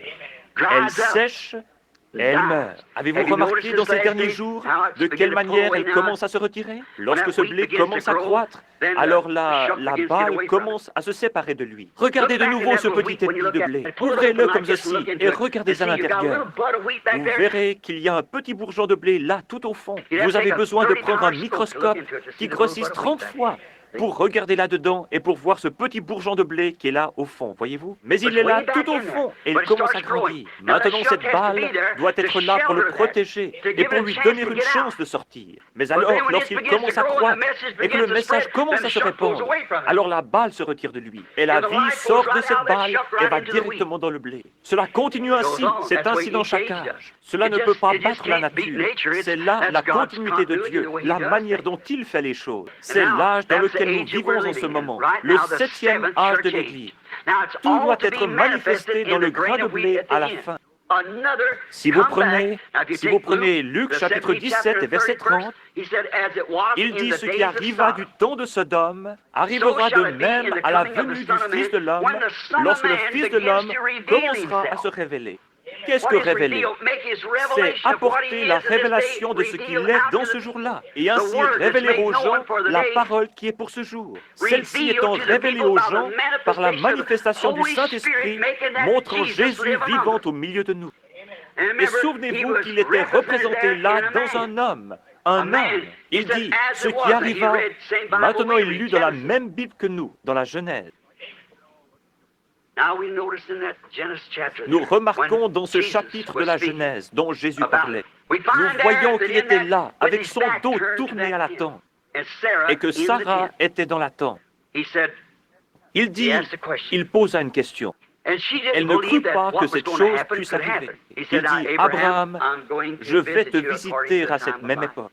Et Sarah, dans la tente, rit à ce sujet. Il dit, pourquoi Sarah a-t-elle ri dans la tente? En disant, comment ces choses peuvent-elles arriver? Jésus a promis, et c'était lui, car Abraham l'appela Elohim, le Tout-Puissant, c'était lui. Maintenant, la Bible prédit que cela reviendra dans les derniers jours. Jésus l'a dit, et lorsque vous voyez ces choses commencer à s'accomplir, Souvenez-vous que lorsque ceci commence à arriver, alors vous savez que le temps est proche. Regardez le monde. Regardez le monde. S'il n'y a jamais eu un Sodome, c'en est bien un. Regardez les gens et combien ils sont pervertis. Leurs pensées sont perverties. Ils ne savent pas ce qu'est la simple décence. Regardez les hors-la-loi, les homosexuels et tout le reste. Regardez nos femmes et la conduite qu'elles ont. Regardez ce déchaînement d'indécence et d'immoralité parmi nos femmes. Et pas seulement dans notre... Vous dites, ce sont les méthodistes. Ce sont aussi les pentecôtistes. C'est le tout. Regardez nos hommes, plutôt que de s'accrocher à la parole de Dieu, ils s'accrochent à une petite tradition dénominationnelle. Et ils restent là plutôt que de sortir lorsqu'ils voient Dieu se faire connaître parfaitement. La raison est qu'ils sont aveugles et qu'ils ne peuvent pas le voir. Ils ne le verront jamais. Maintenant, regardez ce qui arrive avec cela, tout en nous dépêchant. Je pense que cette dame désire que nous partions. Je l'ai vu faire un signe de la main, montrant qu'elle désirait que nous sortions. Ainsi, nous ferions mieux de nous dépêcher. Remarquez, qu'Enoch, qui est le type de l'Église, est aussi représenté ici dans le 7e âge de l'Église. Pouvez-vous voir cela? Le 7e âge de l'Église. Lorsqu'il sonnera de... Combien croient qu'il y a eu 7 messagers pour les 7 âges de l'Église? Oh, nous croyons tous cela. Si nous croyons cette Bible. Si nous ne croyons pas la Bible, bien sûr que nous ne croirons pas cela. Mais il y a eu... Nous vivons maintenant dans le 7e âge de l'Église. Et lorsque la Bible dit que ce 7e âge de l'Église, elle dit que lorsque le messager du 7e âge de l'Église commence à proclamer son message, les mystères de toutes les choses qui ont été tordues au cours des âges seraient révélés en ce temps-là. Et nous le voyons ici, le Fils de l'homme venant parmi son peuple et confirmant exactement son message comme il a dit qu'il le ferait. Nous trouvons cela dans ce dernier âge. C'est pareil aux 7 veilles. Il n'est pas venu dans la première veille, ni dans la deuxième, ni dans la troisième, ni dans la quatrième, mais il vient dans la 7e veille. C'était Enoch, le 7e, qui fut enlevé, et Noé, le type du reste des Juifs, fut transporté par-dessus. Du temps de la Bible, pour parler au sujet des veilles, les nuits n'étaient pas divisées en heures. Maintenant, écoutez attentivement. Je vais me dépêcher parce qu'ils veulent la pièce. Non, la nuit n'était pas divisée en heures du temps de la Bible. Elle était divisée en veilles. Il y avait 3 veilles. La première veille allait de 9 heures jusqu'à minuit. La deuxième veille allait de minuit à 3 heures. Et la troisième veille de la nuit allait de 3 heures à 6 heures. Nous avons 3 fois 3, ce qui fait 9. Et ceci est un nombre imparfait. Alors nous revenons au nombre 7 pour l'enlèvement, lequel arrivera, je crois, entre 6 heures et 7 heures, ou 6 heures et 9 heures un certain matin. Car la trompette du Seigneur sonnera ce matin radieux et sans nuage, lorsque les morts en Christ ressusciteront, et qu'ils partageront la gloire de sa résurrection, lorsque ceux qu'il a choisis se rassembleront à leur demeure au-delà du ciel, lorsque l'appel retentira là-bas, j'y serai. Le mot anglais « rapture » que nous employons pour désigner l'enlèvement n'est même pas utilisé du tout dans la Bible en anglais. Nous avons simplement placé ce mot-là. La Bible dit plutôt « caught up »,« being caught up », c'est-à-dire pris en haut. Être pris en haut. Nous lisons ici dans 2 Thessaloniciens, ou plutôt 1 Thessalonicien, l'ordre dans lequel ce grand enlèvement arrivera dans les derniers jours. Écoutez ceci. Nous allons commencer avec le verset 13. Or, nous ne voulons pas, frères, que vous soyez dans l'ignorance à l'égard de ceux qui dorment, afin que vous ne soyez pas affligés comme les autres qui n'ont pas d'espérance. Car si nous croyons que Jésus mourut et qu'il est ressuscité, de même aussi avec lui, Dieu amènera ceux qui se sont endormis en Jésus. Car nous vous disons ceci par la parole du Seigneur, que nous, les vivants qui demeurerons jusqu'à la venue du Seigneur, nous ne devancerons, ce mot devancer signifie faire obstacle, aucunement ceux qui se sont endormis. Car le Seigneur lui-même, écoutez attentivement, car le Seigneur lui-même, avec un cri de commandement ou de rassemblement, avec une voix d'archange et avec la trompette de Dieu, descendra du ciel. Et les morts en Christ ressusciteront premièrement. Je veux que vous remarquiez cette grande chose qui arrive ici maintenant. Ne manquez pas ceci. Notez bien, la parole dit ici dans 2 Thessaloniciens qu'il y a 3 choses du verset 13 au verset 16, qu'il y a 3 choses qui doivent arriver avant que le Seigneur lui-même apparaisse. Rapidement maintenant, afin que nous puissions terminer, voyez-vous. La première chose qui arrive est un cri de commandement, puis une voix et ensuite une trompette. Lisons-le maintenant et voyons si c'est juste, voyez-vous. Car le Seigneur lui-même, verset 16, avec un cri de commandement, avec une voix d'archange et avec la trompette de Dieu, descendra du ciel. 3 choses doivent arriver, un cri de commandement, une voix, une trompette, avant que Jésus apparaisse. Prenons le cri de commandement. Jésus fait ces 3 choses pendant qu'il descend. Un cri de commandement. Qu'est-ce qu'un cri de commandement? C'est le message qui est proclamé premièrement. Le pain de vie vivant manifestant l'épouse. Dieu a une façon de faire les choses. Et il ne change jamais son principe. Il ne change jamais son... Il est le Dieu qui ne change pas. Dans Amos 3:7, il dit qu'il ne fera rien sur la terre avant qu'il n'ait premièrement révélé à ses serviteurs les prophètes. Et aussi sûrement qu'il l'a promis, il le fera. Nous avons traversé les âges de l'Église, mais il nous a été promis que dans les derniers jours, conformément à Malachie 4, il y aurait le retour d'un prophète dans le pays. C'est vrai. Remarquez sa nature et ce à quoi il ressemblera. Dieu utilise cet esprit 5 fois. Une fois dans Élie, puis dans Élisée et dans Jean-Baptiste, ensuite pour appeler l'Église à sortir et pour le reste des Juifs. 5 fois. La grâce. Ige et S-U-S, F-A-I-T-H, foi en anglais, et c'est le nombre de la grâce. Voyez-vous? Bon. Maintenant, souvenez-vous que le message a été promis. Comme tous ces mystères ont été à tel point embrouillés par un tas d'ecclésiastiques, il faudra que cela soit un prophète venant directement de Dieu pour révéler cela. Et c'est exactement ce qu'il a promis de faire, voyez-vous? Maintenant, souvenez-vous que la parole du Seigneur vient au prophète, pas au théologien, au prophète. Il est un réflecteur de la parole de Dieu. Il ne peut rien dire, il ne peut pas dire ses propres pensées, il peut seulement dire ce que Dieu révèle. Même le prophète Balaam, lorsqu'il essaya de vendre ses droits, il dit, comment un prophète peut-il dire quelque chose que Dieu n'ait pas mis dans sa bouche? C'est une chose que Dieu fait qui vous empêche de dire quelque chose d'autre. Vous êtes né ainsi. Vous ne pourriez pas plus le faire que... Comme si vous disiez, je ne peux pas ouvrir mes yeux, alors que vous êtes en train de regarder. Voyez-vous, vous le pouvez. Vous ne pouvez pas ne pas étendre votre main alors que vous le pouvez. Voyez-vous, vous ne pouvez pas être un chien alors que vous êtes un humain. Voyez-vous, vous êtes simplement fait ainsi. Et Dieu doit toujours, dans l'âge d'Ésaïe, de Jérémie, d'Élie et dans les âges qui se sont écoulés, lorsque le groupe ecclésiastique commençait à tout embrouiller, il envoyait un prophète qu'il prenait dans un endroit inconnu.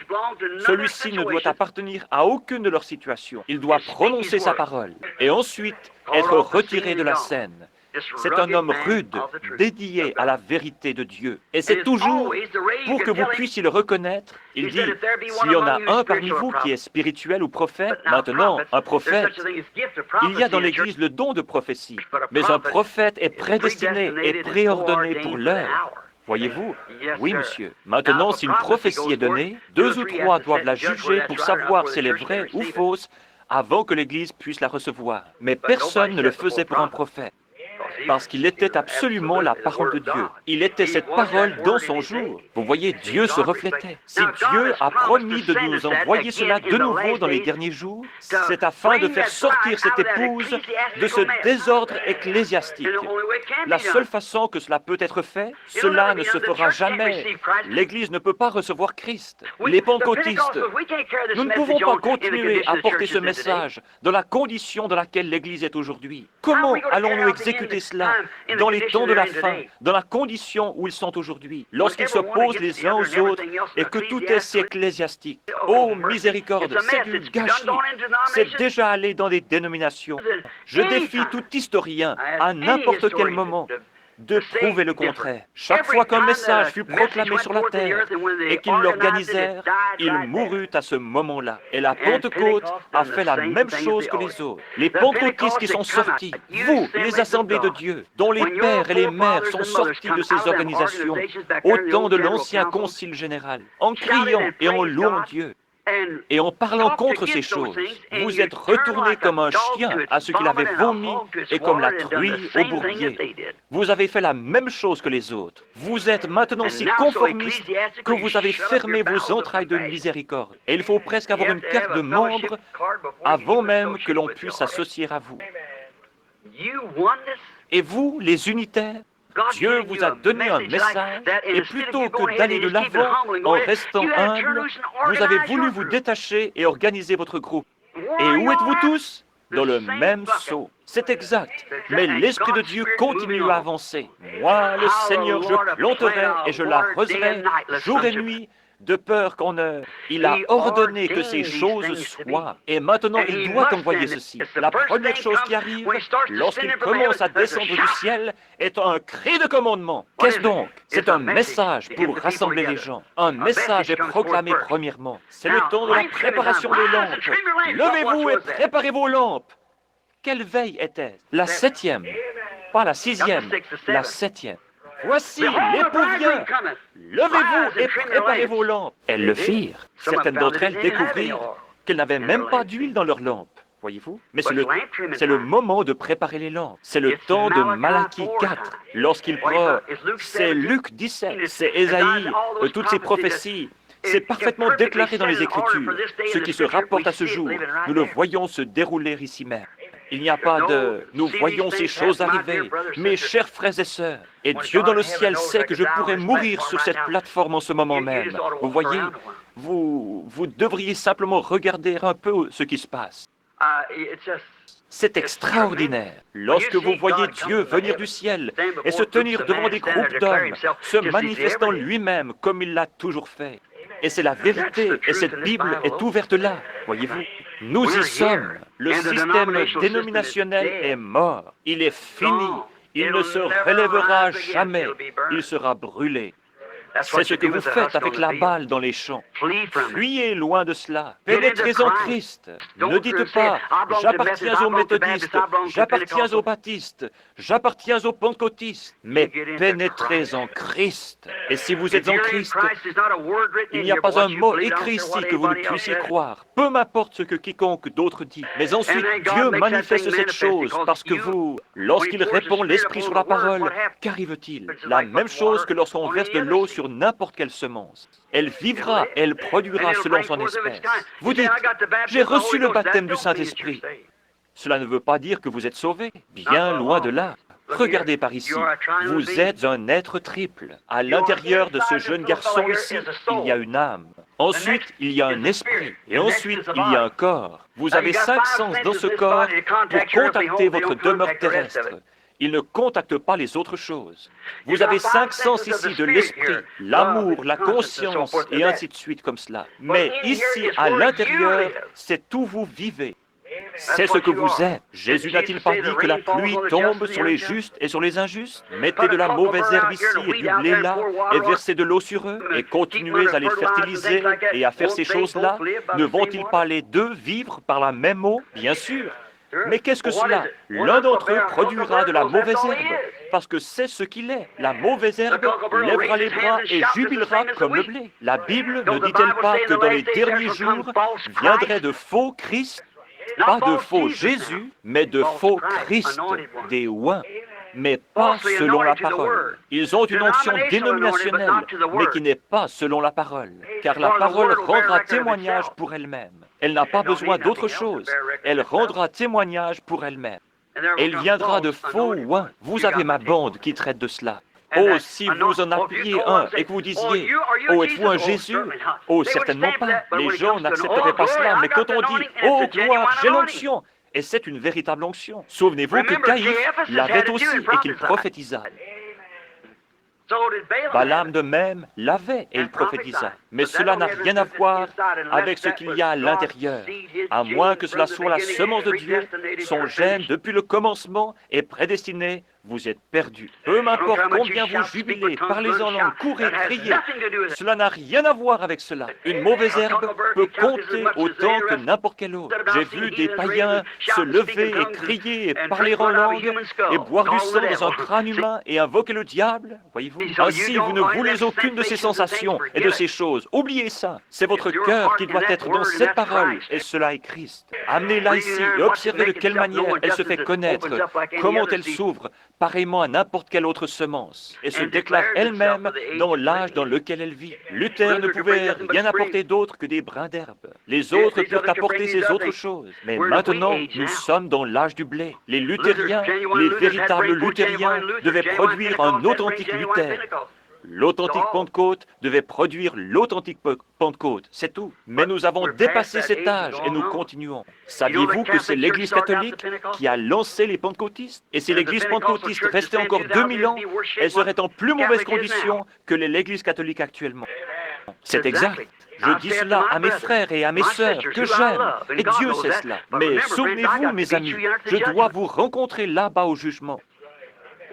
Et cela ne sera peut-être pas long. Je dois rendre témoignage à la vérité. Lorsque je suis allé avec vous tenir des réunions et prier pour les malades, cela allait bien. Mais lorsque je suis venu avec un message, si un message est proclamé, si c'est un véritable message, accompagné de véritables et authentiques miracles de Dieu, et qu'il demeure dans cette organisation, vous savez qu'il n'est pas de Dieu, parce que cette chose a déjà été annoncée. Jésus partit et alla guérir les malades afin d'attirer l'attention des gens. Ensuite vint son message. C'est vrai, il doit y avoir quelque chose que Dieu va introduire. La guérison divine, les miracles sont là pour attirer l'attention des gens. La chose principale au cœur de tout cela, c'est le message. Voilà quoi, c'est ce qui vient d'ici dedans. Il essaye d'obtenir la faveur des gens pour qu'ils s'arrêtent et l'écoutent. Voyez-vous, car il y en a quelques-uns là-dedans qui sont destinés à la vie. Une partie du blé tomba sur le sol et les oiseaux le mangèrent. Une autre partie tomba parmi les épines. Et une autre partie tomba dans un terrain qui avait été préparé d'avance. Et elle se reproduisit. Premièrement, il y a un cri de commandement, puis une voix, et ensuite une trompette. Un cri de commandement, c'est un messager qui prépare les gens. La deuxième chose, c'est une voix de résurrection. C'est la même voix forte qui, dans Jean 11, 38 à 44, appela Lazare hors de la tombe. Le rassemblement de l'épouse, puis la résurrection des morts pour être enlevés. Maintenant, observez comment les trois choses arrivent. Quelle est la chose suivante? C'est une trompette. Un cri de commandement, une voix, une trompette. La troisième chose est une trompette. Et c'est elle qui, à la fête des trompettes, a toujours appelé les gens à venir à la fête. Il y aura le souper de l'épouse, le souper de l'agneau, avec l'épouse dans le ciel. La première chose qui se produit, c'est son message, qui appelle l'épouse à se rassembler. La chose suivante, c'est la résurrection de l'épouse qui dort, celle qui mourut dans les autres âges. Ils sont enlevés ensemble et la trompette les appelle à la fête dans le ciel. C'est cela qui arrive, mes amis. Nous sommes là, prêts, maintenant. La seule chose que l'Église qui est sortie doit encore faire, c'est de rester au soleil pour mûrir. La grande moissonneuse viendra ensuite. Les tiges seront brûlées. Mais le grain sera rassemblé dans le grenier, voyez-vous. Vous n'êtes pas des gens aveugles. Vous êtes des gens sensés. Et si j'étais ici et que je disais ces choses pour faire du tort, je dis cela parce que c'est la vie et parce que je suis responsable envers Dieu de dire cela. Et je dois le dire. Et mon message, pendant tout le temps où il y avait des guérisons et ainsi de suite, j'ai toujours su que cela était pour attirer l'attention des gens. Et que le message viendrait ensuite. Et le voici, ces 7 sceaux ouverts, ces mystères montrant ces choses. Voilà ce qui est arrivé. Je ne le savais pas, mais il y a ici des hommes qui étaient avec moi. Lorsque vous m'avez entendu prêcher ce sermon, messieurs, quelle heure est-il? Et ce matin-là, à l'endroit exact annoncé d'avance, apparurent 7 anges qui venaient du ciel. Et alors qu'ils s'élevaient et que ce tourbillon les enleva, nous étions là les regardant partir. Et la science en prit une photographie au travers du pays jusqu'au Mexique. Et alors que j'observais, un jour quand j'ai commencé à prêcher sur les 7 âges de l'Église, j'ai appelé Jack Moore. qui est un grand théologien. Et je lui ai dit, Jack, qui est cette personne qui se tient là? Il y a quelqu'un ressemblant au Fils de l'homme qui est debout là, avec des cheveux aussi blancs que la laine. C'était un homme jeune. Comment pouvait-il avoir des cheveux aussi blancs que la laine? Il me dit, Frère Branham, c'était son corps glorifié. Cela ne sonna pas juste. Mais lorsque je suis allé dans ma chambre et que j'ai commencé à prier, il me fit savoir ce que c'était. J'ai toujours prêché qu'il était Dieu, pas simplement un homme. Il était Dieu, manifesté dans la chair. Dieu, l'attribut de l'amour de Dieu, les grands attributs de Dieu qui sont descendus et qui se sont révélés ici sur la terre. Jésus était l'amour de Dieu, lequel forma un corps dans lequel Jéhovah lui-même vécut. Il était la plénitude de la divinité corporellement. Ce que Dieu était, il le manifesta au travers de ce corps. Ce corps devait mourir afin qu'il puisse laver l'épouse avec son sang. Et notez que l'épouse n'est pas seulement lavée, pardonnée, mais elle est aussi justifiée. Voyez-vous, avez-vous déjà essayé de voir ce que le mot justifié veut dire? Par exemple, si Frère Green apprenait que je buvais, que je faisais de vilaines choses, et qu'ensuite il découvre que je ne les avais pas faites, et qu'il vienne me dire, « Je vous pardonne, Frère Branham. Vous me pardonnez? Je ne l'ai jamais fait. De quoi me pardonnez-vous? » Voyez-vous? Mais si je suis coupable, alors je peux être pardonné. Mais je ne suis pas encore justifié parce que je l'ai quand même fait. Mais le mot justifié signifie comme si vous ne l'aviez jamais fait du tout. Justifié. Alors le sang de Jésus-Christ nous purifie si bien de nos péchés qu'ils sont mis dans le livre de l'oubli de Dieu. Il est le seul qui puisse le faire. Nous ne le pouvons pas. Nous pouvons pardonner, mais pas oublier. Je peux vous pardonner, mais je me souviendrai toujours que vous avez fait ces vilaines choses. Alors vous n'êtes pas justifié, vous êtes pardonné. Mais aux yeux de Dieu, l'épouse est justifiée. Elle ne l'a jamais fait pour commencer. Amen. Elle se trouve là, unie au Fils de Dieu vertueux, sans avoir jamais péché. Pourquoi? Elle était prédestinée. Elle fut prise au piège dans ceci. Et maintenant, quand elle a entendu la vérité et qu'elle s'est avancée, le sang l'a purifiée. Et elle se tient là vertueuse. Voyez-vous, il n'y a aucun péché du tout sur elle. C'est pourquoi le message appelle l'épouse à se rassembler. Voyez-vous, le cri de commandement et la trompette. Ce matin-là, il cria d'une voix forte, et cette voix réveilla Lazare. D'une voix forte, il cria, « Lazare, sors !» Voyez-vous, et la même voix réveille l'épouse endormie. Ceux qui sont morts. Et la trompette, au son de la trompette, lorsqu'elle sonne, elle appelle. Une trompette a toujours appelé Israël à la fête des trompettes. Ce qui était la fête de Pentecôte, la grande fête dans le ciel, et la fête des trompettes. Une trompette annonce un rassemblement. C'est un appel à la fête. Et maintenant, c'est pour le souper de l'agneau dans le ciel, le rassemblement de l'épouse, la fête des trompettes, le souper des noces. Nous avons vu cela sous forme de type. Maintenant, regardez un moment avant que nous terminions. Nous voyons cela au travers de types. Si vous voulez lire dans Matthieu 18, 16, il est dit qu'il y en a 3 qui rendent témoignage. Voyez-vous, dans 1 Jean 5, 7, et ainsi de suite. 3 est toujours un témoignage. Est-ce vrai? C'est une vérification. Quelque chose qui est juste. 3 témoins rendent que par la bouche de 2 ou 3 témoins, toute parole soit établie. Nous avons eu 3 témoignages. 3 est un témoignage. Nous avons déjà eu 3 enlèvements dans l'Ancien Testament. Saviez-vous cela? Comme témoignage. Maintenant, observez bien. Enoch en était un. Élie était l'autre et Jésus est le 3e. Jésus étant la clé de voûte, il rend témoignage. Il était la clé de voûte entre l'Ancien et le Nouveau Testament, parce qu'il devait premièrement mourir et ensuite être enlevé. Il mourut, revint à la vie et marcha avec nous, et ensuite il fut enlevé, parce qu'il était la clé de voûte qui liait les deux ensemble. Après sa résurrection et son enlèvement, regardez, après qu'il ait fait cela et éprouvé que l'Ancien Testament, nous savons tous qu'Enoch fut enlevé. Nous savons qu'Élie fut enlevé dans un tourbillon, n'est-ce pas, sur un chariot de feu. Et Jésus mourut, fut enseveli, ressuscita et vécut ici sur la terre, et ensuite il fut enlevé, la clé de voûte. Il y en a 3 pour rendre témoignage. Est-ce vrai? Maintenant, il y a un enlèvement qui est déjà passé. Saviez-vous cela? Voyons si nous pouvons vite lire cela. Allons dans Matthieu, le chapitre 27. et vers le verset 45 du chapitre 27 de Matthieu. Voyons si nous pouvons le trouver très rapidement et voyons si nous pouvons en faire sortir quelque chose qui puisse nous aider. 27, 45, je crois que c'est ce que j'ai inscrit ici.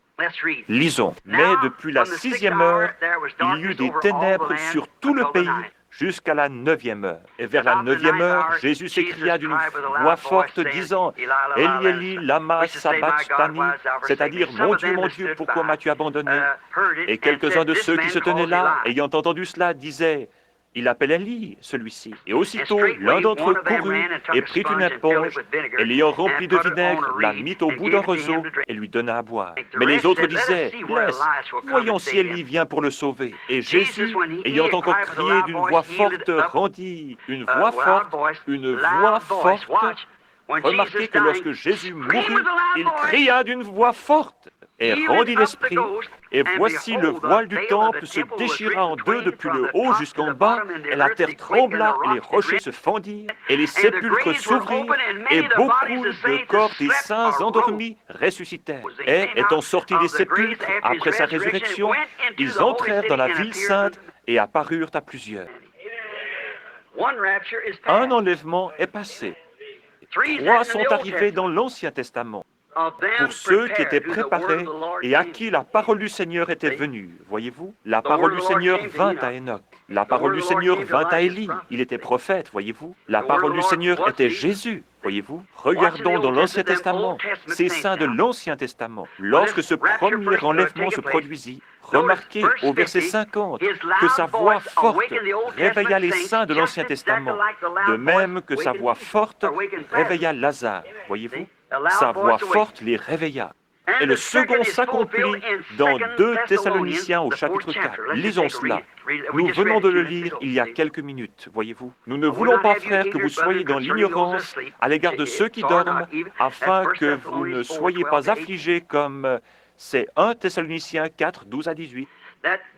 Ce sera le second enlèvement. Le second enlèvement sera l'enlèvement de l'époux. Les saints de l'Ancien Testament sont partis dans sa présence et le paradis fut supprimé. Les saints de l'Ancien Testament remontèrent à sa voix forte lorsqu'il pria et rendit l'esprit. Pourquoi? Le sacrifice, la propitiation de leurs péchés qu'ils avaient attendu, ils croyaient que cet agneau parfait allait venir, c'est pourquoi ils offraient un agneau en sacrifice. Et quand il mourut et rendit l'esprit, il cria d'une voix forte, et les saints de l'Ancien Testament se réveillèrent. Observez ici, le cri de commandement et la voix, cela se répétera à sa venue. Voyez-vous, il rendit l'esprit, et quand il le fit, le sacrifice était alors parfait, et le paradis se vida. Les saints de l'Ancien Testament revinrent sur la terre, ils marchèrent sur la terre, et entrèrent avec lui lors de son enlèvement. David dit ici, « Élevez-vous, portails éternels, élevez-vous !» Il a emmené captive la captivité et a donné des dons aux hommes. Quand les saints de l'Ancien Testament entrèrent avec lui, ils dirent, « Qui est ce roi de justice? L'Éternel de gloire, puissant dans la bataille. » Et ils entrèrent en marchant. Jésus a emmené captive la captivité. Et le voici qui vient avec les saints de l'Ancien Testament. Et ils entrèrent dans les nouveaux portails là-bas et ils dirent, « Portes, élevez vos têtes, et élevez-vous, portails éternels, et le roi de gloire entrera. » La voix venant de l'intérieur dit, « Qui est ce roi de gloire? L'Éternel, puissant dans la bataille. » Portes s'ouvrirent immédiatement, et Jésus le conquérant emmena captive la captivité. Et ceux qui avaient cru en lui et à qui la parole était venue. Les saints de l'Ancien Testament étaient couchés là et attendaient. Il emmena captive la captivité. Et il s'éleva, il prit les saints de l'Ancien Testament et ils entrèrent. Il y a un enlèvement qui est déjà passé.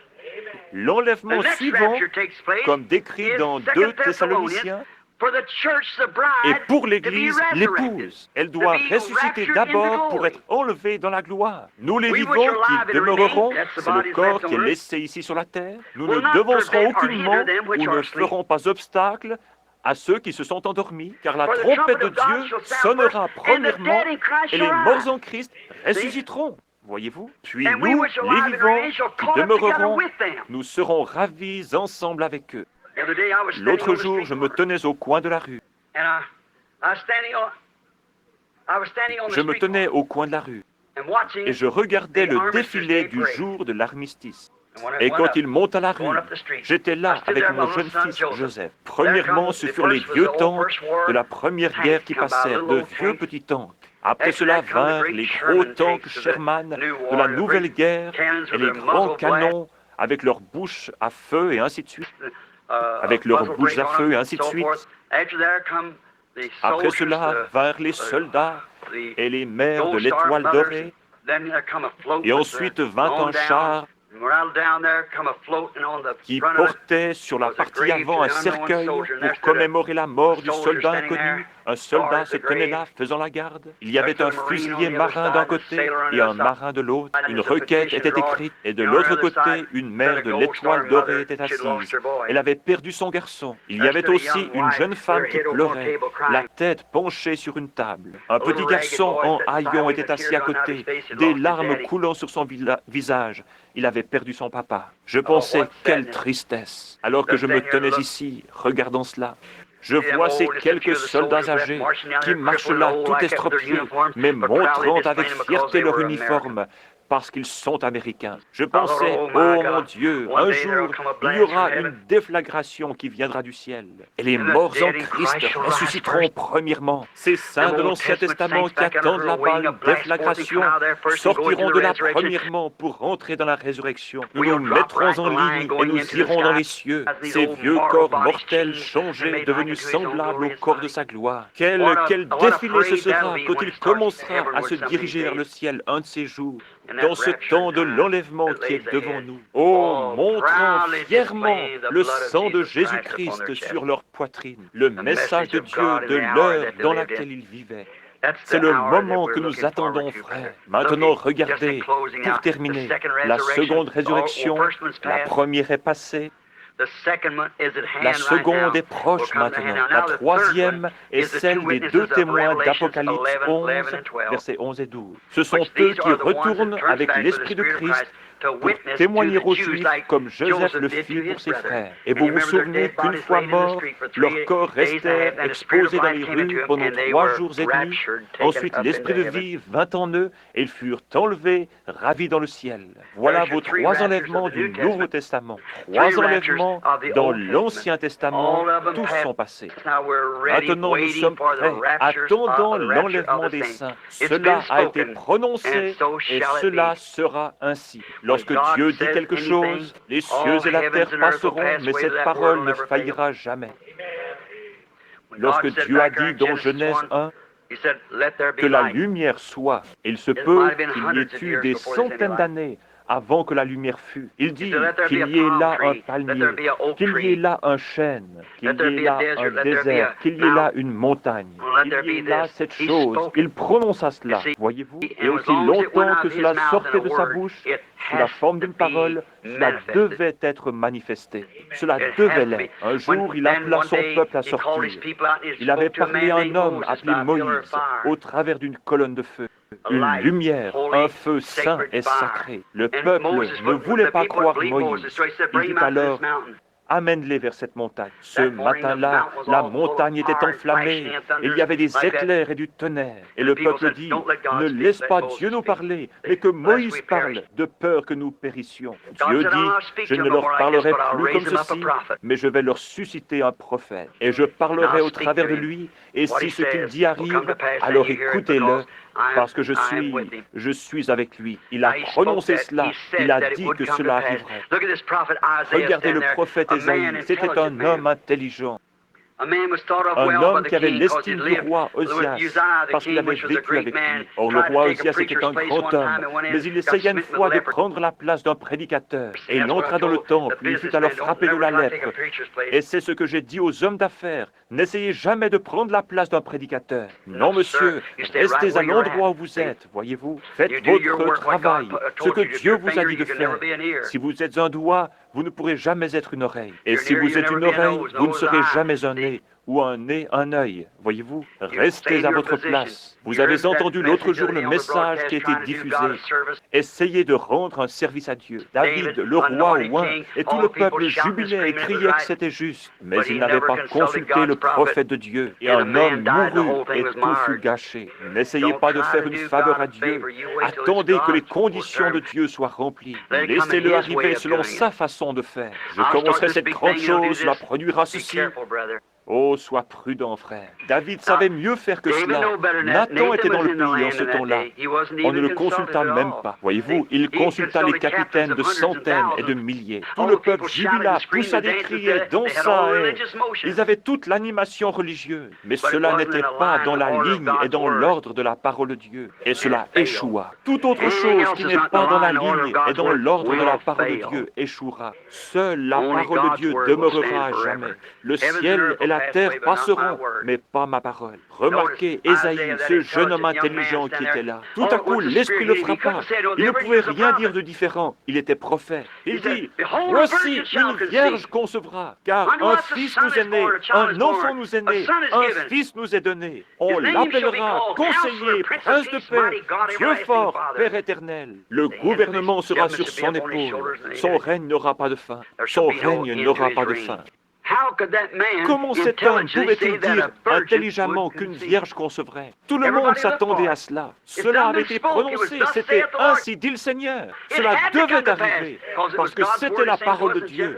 La même parole que Dieu dans la Genèse avait prononcée lorsqu'il planta ses semences sous la mer, quand la terre était informe et vide et que les eaux étaient sous l'abîme. Cela devait arriver. Mais un jour, 800 ans plus tard, le sein d'une vierge conçut la semence de Dieu, une semence créée. Elle enfonda un fils. Ce même fils se tint là un jour et dit, « Lazare, sors !» Et cet homme qui était mort depuis 4 jours et qui était en train de se décomposer, son nez se creusant et qui sentait mauvais sorti. Il dit, ne vous étonnez pas de cela, car l'heure vient, Amen, où tous ceux qui sont dans les sépulcres entendront la voix du Fils de Dieu. Ainsi, cela a été prononcé, cela doit arriver. Il va y avoir un enlèvement. Oh là là, je me souviens de mon dernier message en Californie, où je pensais ne jamais retourner. Lorsque je prédis que Los Angeles irait au fond de l'océan. Et ainsi dit le Seigneur, cela arrivera. Elle est finie, elle est ruinée, elle est perdue. À quel moment? Je ne sais pas, mais elle sombrera. Juste après que les tremblements de terre auront commencé à produire des secousses et des tremblements. Vous vous souvenez, beaucoup d'hommes qui sont là étaient présents le jour où l'ange descendit et que cette lumière et ce feu tombaient du ciel autour de ce rocher alors que nous nous tenions là et que ces rochers étaient projetés de la montagne et tombaient tout autour de nous. Et il y eut 3 fortes déflagrations. Je dis, le jugement frappera la côte ouest. 2 jours après, l'Alaska sombra presque. Souvenez-vous que le même Dieu qui a annoncé cela a dit que Los Angeles est condamné. Elle est finie. Je ne sais pas quand, je ne peux pas vous le dire. Je ne savais pas que j'avais dit cela, mais je crois que c'est ce frère qui est ici. Non, c'est un des Mosley. Je crois qu'il était avec moi là-bas dans la rue. Je ne savais pas ce que c'était, jusqu'à ce que j'ai regardé dans l'Écriture où Jésus a dit « Capernaum, Capernaum, combien de fois, plutôt, toi qui t'es élevé jusqu'au ciel, tu seras abaissé jusqu'au séjour des morts. Car si les miracles qui ont été faits au milieu de toi avaient été faits dans Sodome, elles subsisteraient encore aujourd'hui. Et environ 150 ans plus tard, Sodome était déjà dans la terre. Capernaum est aussi dans l'eau aujourd'hui. Et ce même Esprit de Dieu qui a dit et fait toutes ces choses a déclaré là-bas, « Ô cité de Capernaum, toi qui t'élèves, toi qui t'appelles du nom des anges, Los Angeles, comme tu t'es élevé jusqu'au ciel, la racine même est le siège de Satan, voyez-vous, tu t'es élevé. C'est un cimetière pour les prédicateurs. Des hommes bons vont là-bas et ils meurent comme des rats. Quel dégât! Toi qui t'appelles du nom des anges, si les œuvres puissantes qui ont été faites au milieu de toi avaient été faites dans Sodome, elles subsisteraient aujourd'hui. mais ton heure est venue. Regardez et voyez. Si ce n'est pas cela, je suis un faux prophète. Voyez-vous, elle est là, elle se trouve là. Je me souviens de cette nuit. Avant que j'ai vu cela, j'ai eu la vision préalable de l'épouse. Je me tenais là et j'ai vu une très belle jeune fille, correctement vêtue, qui marchait dans cette direction. Il y avait quelqu'un debout près de moi dans la vision de l'épouse et des voix disaient, c'est la vision préalable de l'épouse. Je la vis passer à côté de moi. Elles vinrent de ce côté et tournaient. Alors j'entendis l'église qui venait de cet autre côté. L'église d'Asie s'avança. Oh, quelle corruption! Puis l'église européenne vint. Oh là là! Et ensuite, j'entendis un air de rock'n'roll. Et c'était Miss Amérique, l'église. Et elle ne portait même pas d'habit. Elle tenait devant elle du papier gris, comme des journaux. Et elle dansait le rock'n'roll. Miss Amérique, l'église. Je me tenais là, dans sa présence. Je pensais, oh Dieu, comme prédicateur, si c'est cela le mieux que nous avons pu faire. Oh, vous savez comme vous vous sentez. Ensuite, je pensais, oh Dieu, cache-moi. Si je pouvais seulement m'éloigner d'ici, si après tout ce que nous avons fait, c'est là le résultat, si c'est ce que c'est. Et ensuite, ces femmes passèrent devant moi, faisant toutes sortes de balancements. Elles avaient les cheveux courts et des visages fardés, comme elles passaient devant moi comme cela, et dire qu'elles étaient censées être des vierges pour Christ. Et lorsqu'elles passèrent devant moi comme cela, je détournais la tête. Vous savez, avec sœur, tenons cela devant moi. C'était scandaleux de voir leur dos. Elles allaient comme cela, et je détournais la tête pour pleurer. Je ne pouvais pas supporter cela plus longtemps. Lui se tenant là, et moi sachant que j'étais prédicateur de l'Église, et que c'était ce que j'avais produit pour lui. Je dis, oh Dieu, je ne peux pas regarder cela. Laisse-moi mourir. Laisse-moi disparaître. Et aussitôt que cela partit, chaque fois que l'une d'elles venait, elle repartait vers un certain endroit et disparaissait vers le bas. Et je n'entendais plus que le bruit qu'elle faisait en s'en allant. Et ensuite, j'entendis la mélodie de « En avant, soldats chrétiens ». Je regardais, c'était ce groupe de jeunes filles sanctifiées. Elles étaient exactement comme elles se présentaient au début, toutes vêtues correctement, leurs cheveux tombant jusqu'en bas de leur dos, paisibles et propres, marchant comme ceci au pas de l'Évangile. Elle était la parole. Et il semblait qu'il y en avait une de chaque nation. Je regardais et je les vis passer devant moi. Au lieu de descendre, elles commencèrent à monter. Je remarquai que l'une d'entre elles essayait, que deux ou trois d'entre elles essayaient, sortaient du rang. Je m'écriais, restez en ligne! Et la vision me quitta. Je me tenais debout dans cette chambre en train de crier, restez en ligne! Je me demande, cela pourrait-il s'être déjà passé? L'épouse pourrait-elle être déjà appelée? Est-ce cela que nous traversons aujourd'hui? Elle doit être façonnée et faite à l'image de Christ. Et Christ est la parole. C'est la seule chose. Vous voyez, c'est là-dedans, dans la parole. C'est simplement, vous voyez, on ne peut pas y ajouter une seule chose. Il ne peut pas y avoir une femme avec une main comme un homme et de l'autre côté une patte comme un chien. Ce doit être exactement la parole du Seigneur, comme lui est la parole. L'épouse est une partie de l'époux. La femme est une partie de son mari, parce qu'elle est tirée du mari. Ève était sortie du côté d'Adam, et c'est ainsi qu'elle épouse. Elle n'est pas tirée d'une dénomination, mais elle est tirée du sein de la parole de Dieu pour ce jour. L'enlèvement, la trompette du Seigneur sonnera, les morts en Christ ressusciteront, et ils partageront la gloire de sa résurrection. Lorsque ceux qu'il a choisis se rassembleront à leur demeure au-delà du ciel, lorsque l'appel retentira là-bas, essayons tous d'y être, mes amis. Que Dieu vous bénisse. Cela a été prononcé, cela doit arriver. Cela arrivera. Et mes amis, personne ne désire mourir. Personne ne désire être perdu. Laissez-moi vous dire, quoi que vous fassiez, peu m'importe avec quelle assiduité vous allez à l'église et combien vous lui êtes fidèle. C'est bien, je n'ai rien à contre. Vous devriez aller à l'église. Faites cela. Continuez à aller à l'église, mais quoi qu'il en soit, jetez au loin vos traditions et allez en Christ, parce que cela va sonner un de ces jours. Vous serez alors surpris avec la marque de la bête sur vous, réalisant trop tard ce que c'est. C'est exactement cela. Que Dieu vous bénisse. Je regrette de vous avoir gardé si longtemps. Je vous ai gardé trop longtemps, c'est vrai. Et l'offrande que vous avez recueillie pour moi, que je ne vous avais pas demandé, frère, c'est de la courtoisie. Prenez plutôt cet argent pour payer à ce motel les heures supplémentaires que j'ai utilisées. J'avais juste quelque chose ici. J'ai environ 8 à 10 pages supplémentaires sur cet enlèvement, mais je n'ai pas le temps de vous les donner. Que Dieu vous bénisse. Aimez-vous le Seigneur Jésus? Restons tranquilles une minute maintenant, dans la paix et le respect, et souvenez-vous de ce que je dis. Souvenez-vous que nous sommes dans les dernières heures. Nations are breaking. Israel's awakening. The signs that the Bible foretold. The Gentile days numbered, with horrors encumbered. Return, O dispersed to your own. The day of redemption is near.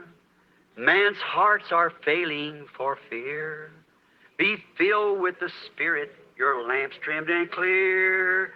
Look up, your redemption is near. You know that? False prophets are lying. God's truth they're denying. And we know that all's true, don't we? I love Him. I love Him. Because He first loved me. And purchased my salvation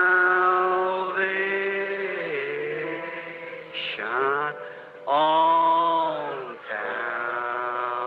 Calvary's tree. Combien l'aime vraiment? Levez la main. Je désire maintenant, pendant que nous chantons ceci de nouveau, que vous serriez la main à quelqu'un qui est près de vous et disiez: que Dieu vous bénisse, pèlerins. Nous sommes des pèlerins, n'est-ce pas? Des pèlerins et des étrangers. I love Him. That's it, right across the table. I love Him because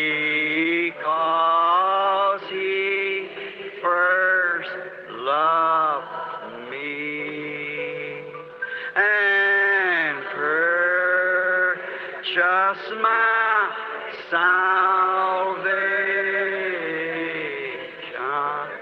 on Calvary's tree. Voulez-vous être pris dans l'enlèvement? Combien sont intéressés à participer à l'enlèvement? Dites: ô Dieu, je désire y participer de tout mon cœur. Tenez la main du Dieu qui ne change pas. Connaissez-vous ce chant? Le connaissez-vous, sœur? Tenez la main du Dieu qui ne change pas. I don't know what's it in, Brad. Hold to God's unchanging hand. Hold to God's unchanging hand. Build your hopes on things eternal. Hold to God's unchanging hand. You like that? When our journey is completed, if to God you have been true, fair and bright your home in glory, your enraptured soul shall view. Hold to God's unchanging hand. Hold to God's unchanging hand. Build your hopes on things eternal. Hold to God's unchanging hand. Je désire que vous courbiez la tête juste un moment. Covet not this world's vain riches that so rapidly decay. Seek to gain the heavenly treasure. They will never pass away. Hold to God's unchanging hand. Hold to God's unchanging hand. Build your hopes on things eternal. Hold to God's unchanging hand. Maintenant, avec vos têtes baissées et avec ceci dans votre esprit, sachant que nous courbons nos têtes vers la poussière dont nous avons été pris et à laquelle nous retournerons un jour, et sachant que vous avez à l'intérieur une âme qui doit répondre à Dieu. Et s'il vous semble que vous n'êtes pas prêt pour cet enlèvement, s'il avait lieu ce soir, et si vous désirez que l'on se souvienne de vous dans la prière, levez simplement la main. Nous n'avons pas de place pour faire un appel à l'autel. De toute façon, votre autel est dans votre cœur. Levez la main. Que Dieu vous bénisse, vous. Oh, je sens que je ne suis pas prêt, frère Branham. Je désire vraiment être un chrétien. J'ai essayé de l'être, mais il y a toujours eu quelque chose qui me manquait. Je sais que je ne suis pas au point où je devrais être. Sois miséricordieux, ô Dieu. Je lève ma main. Sois miséricordieux envers moi. 20 à 30 mains se sont déjà levées dans ce petit groupe. Il y en a encore plus qui se lèvent.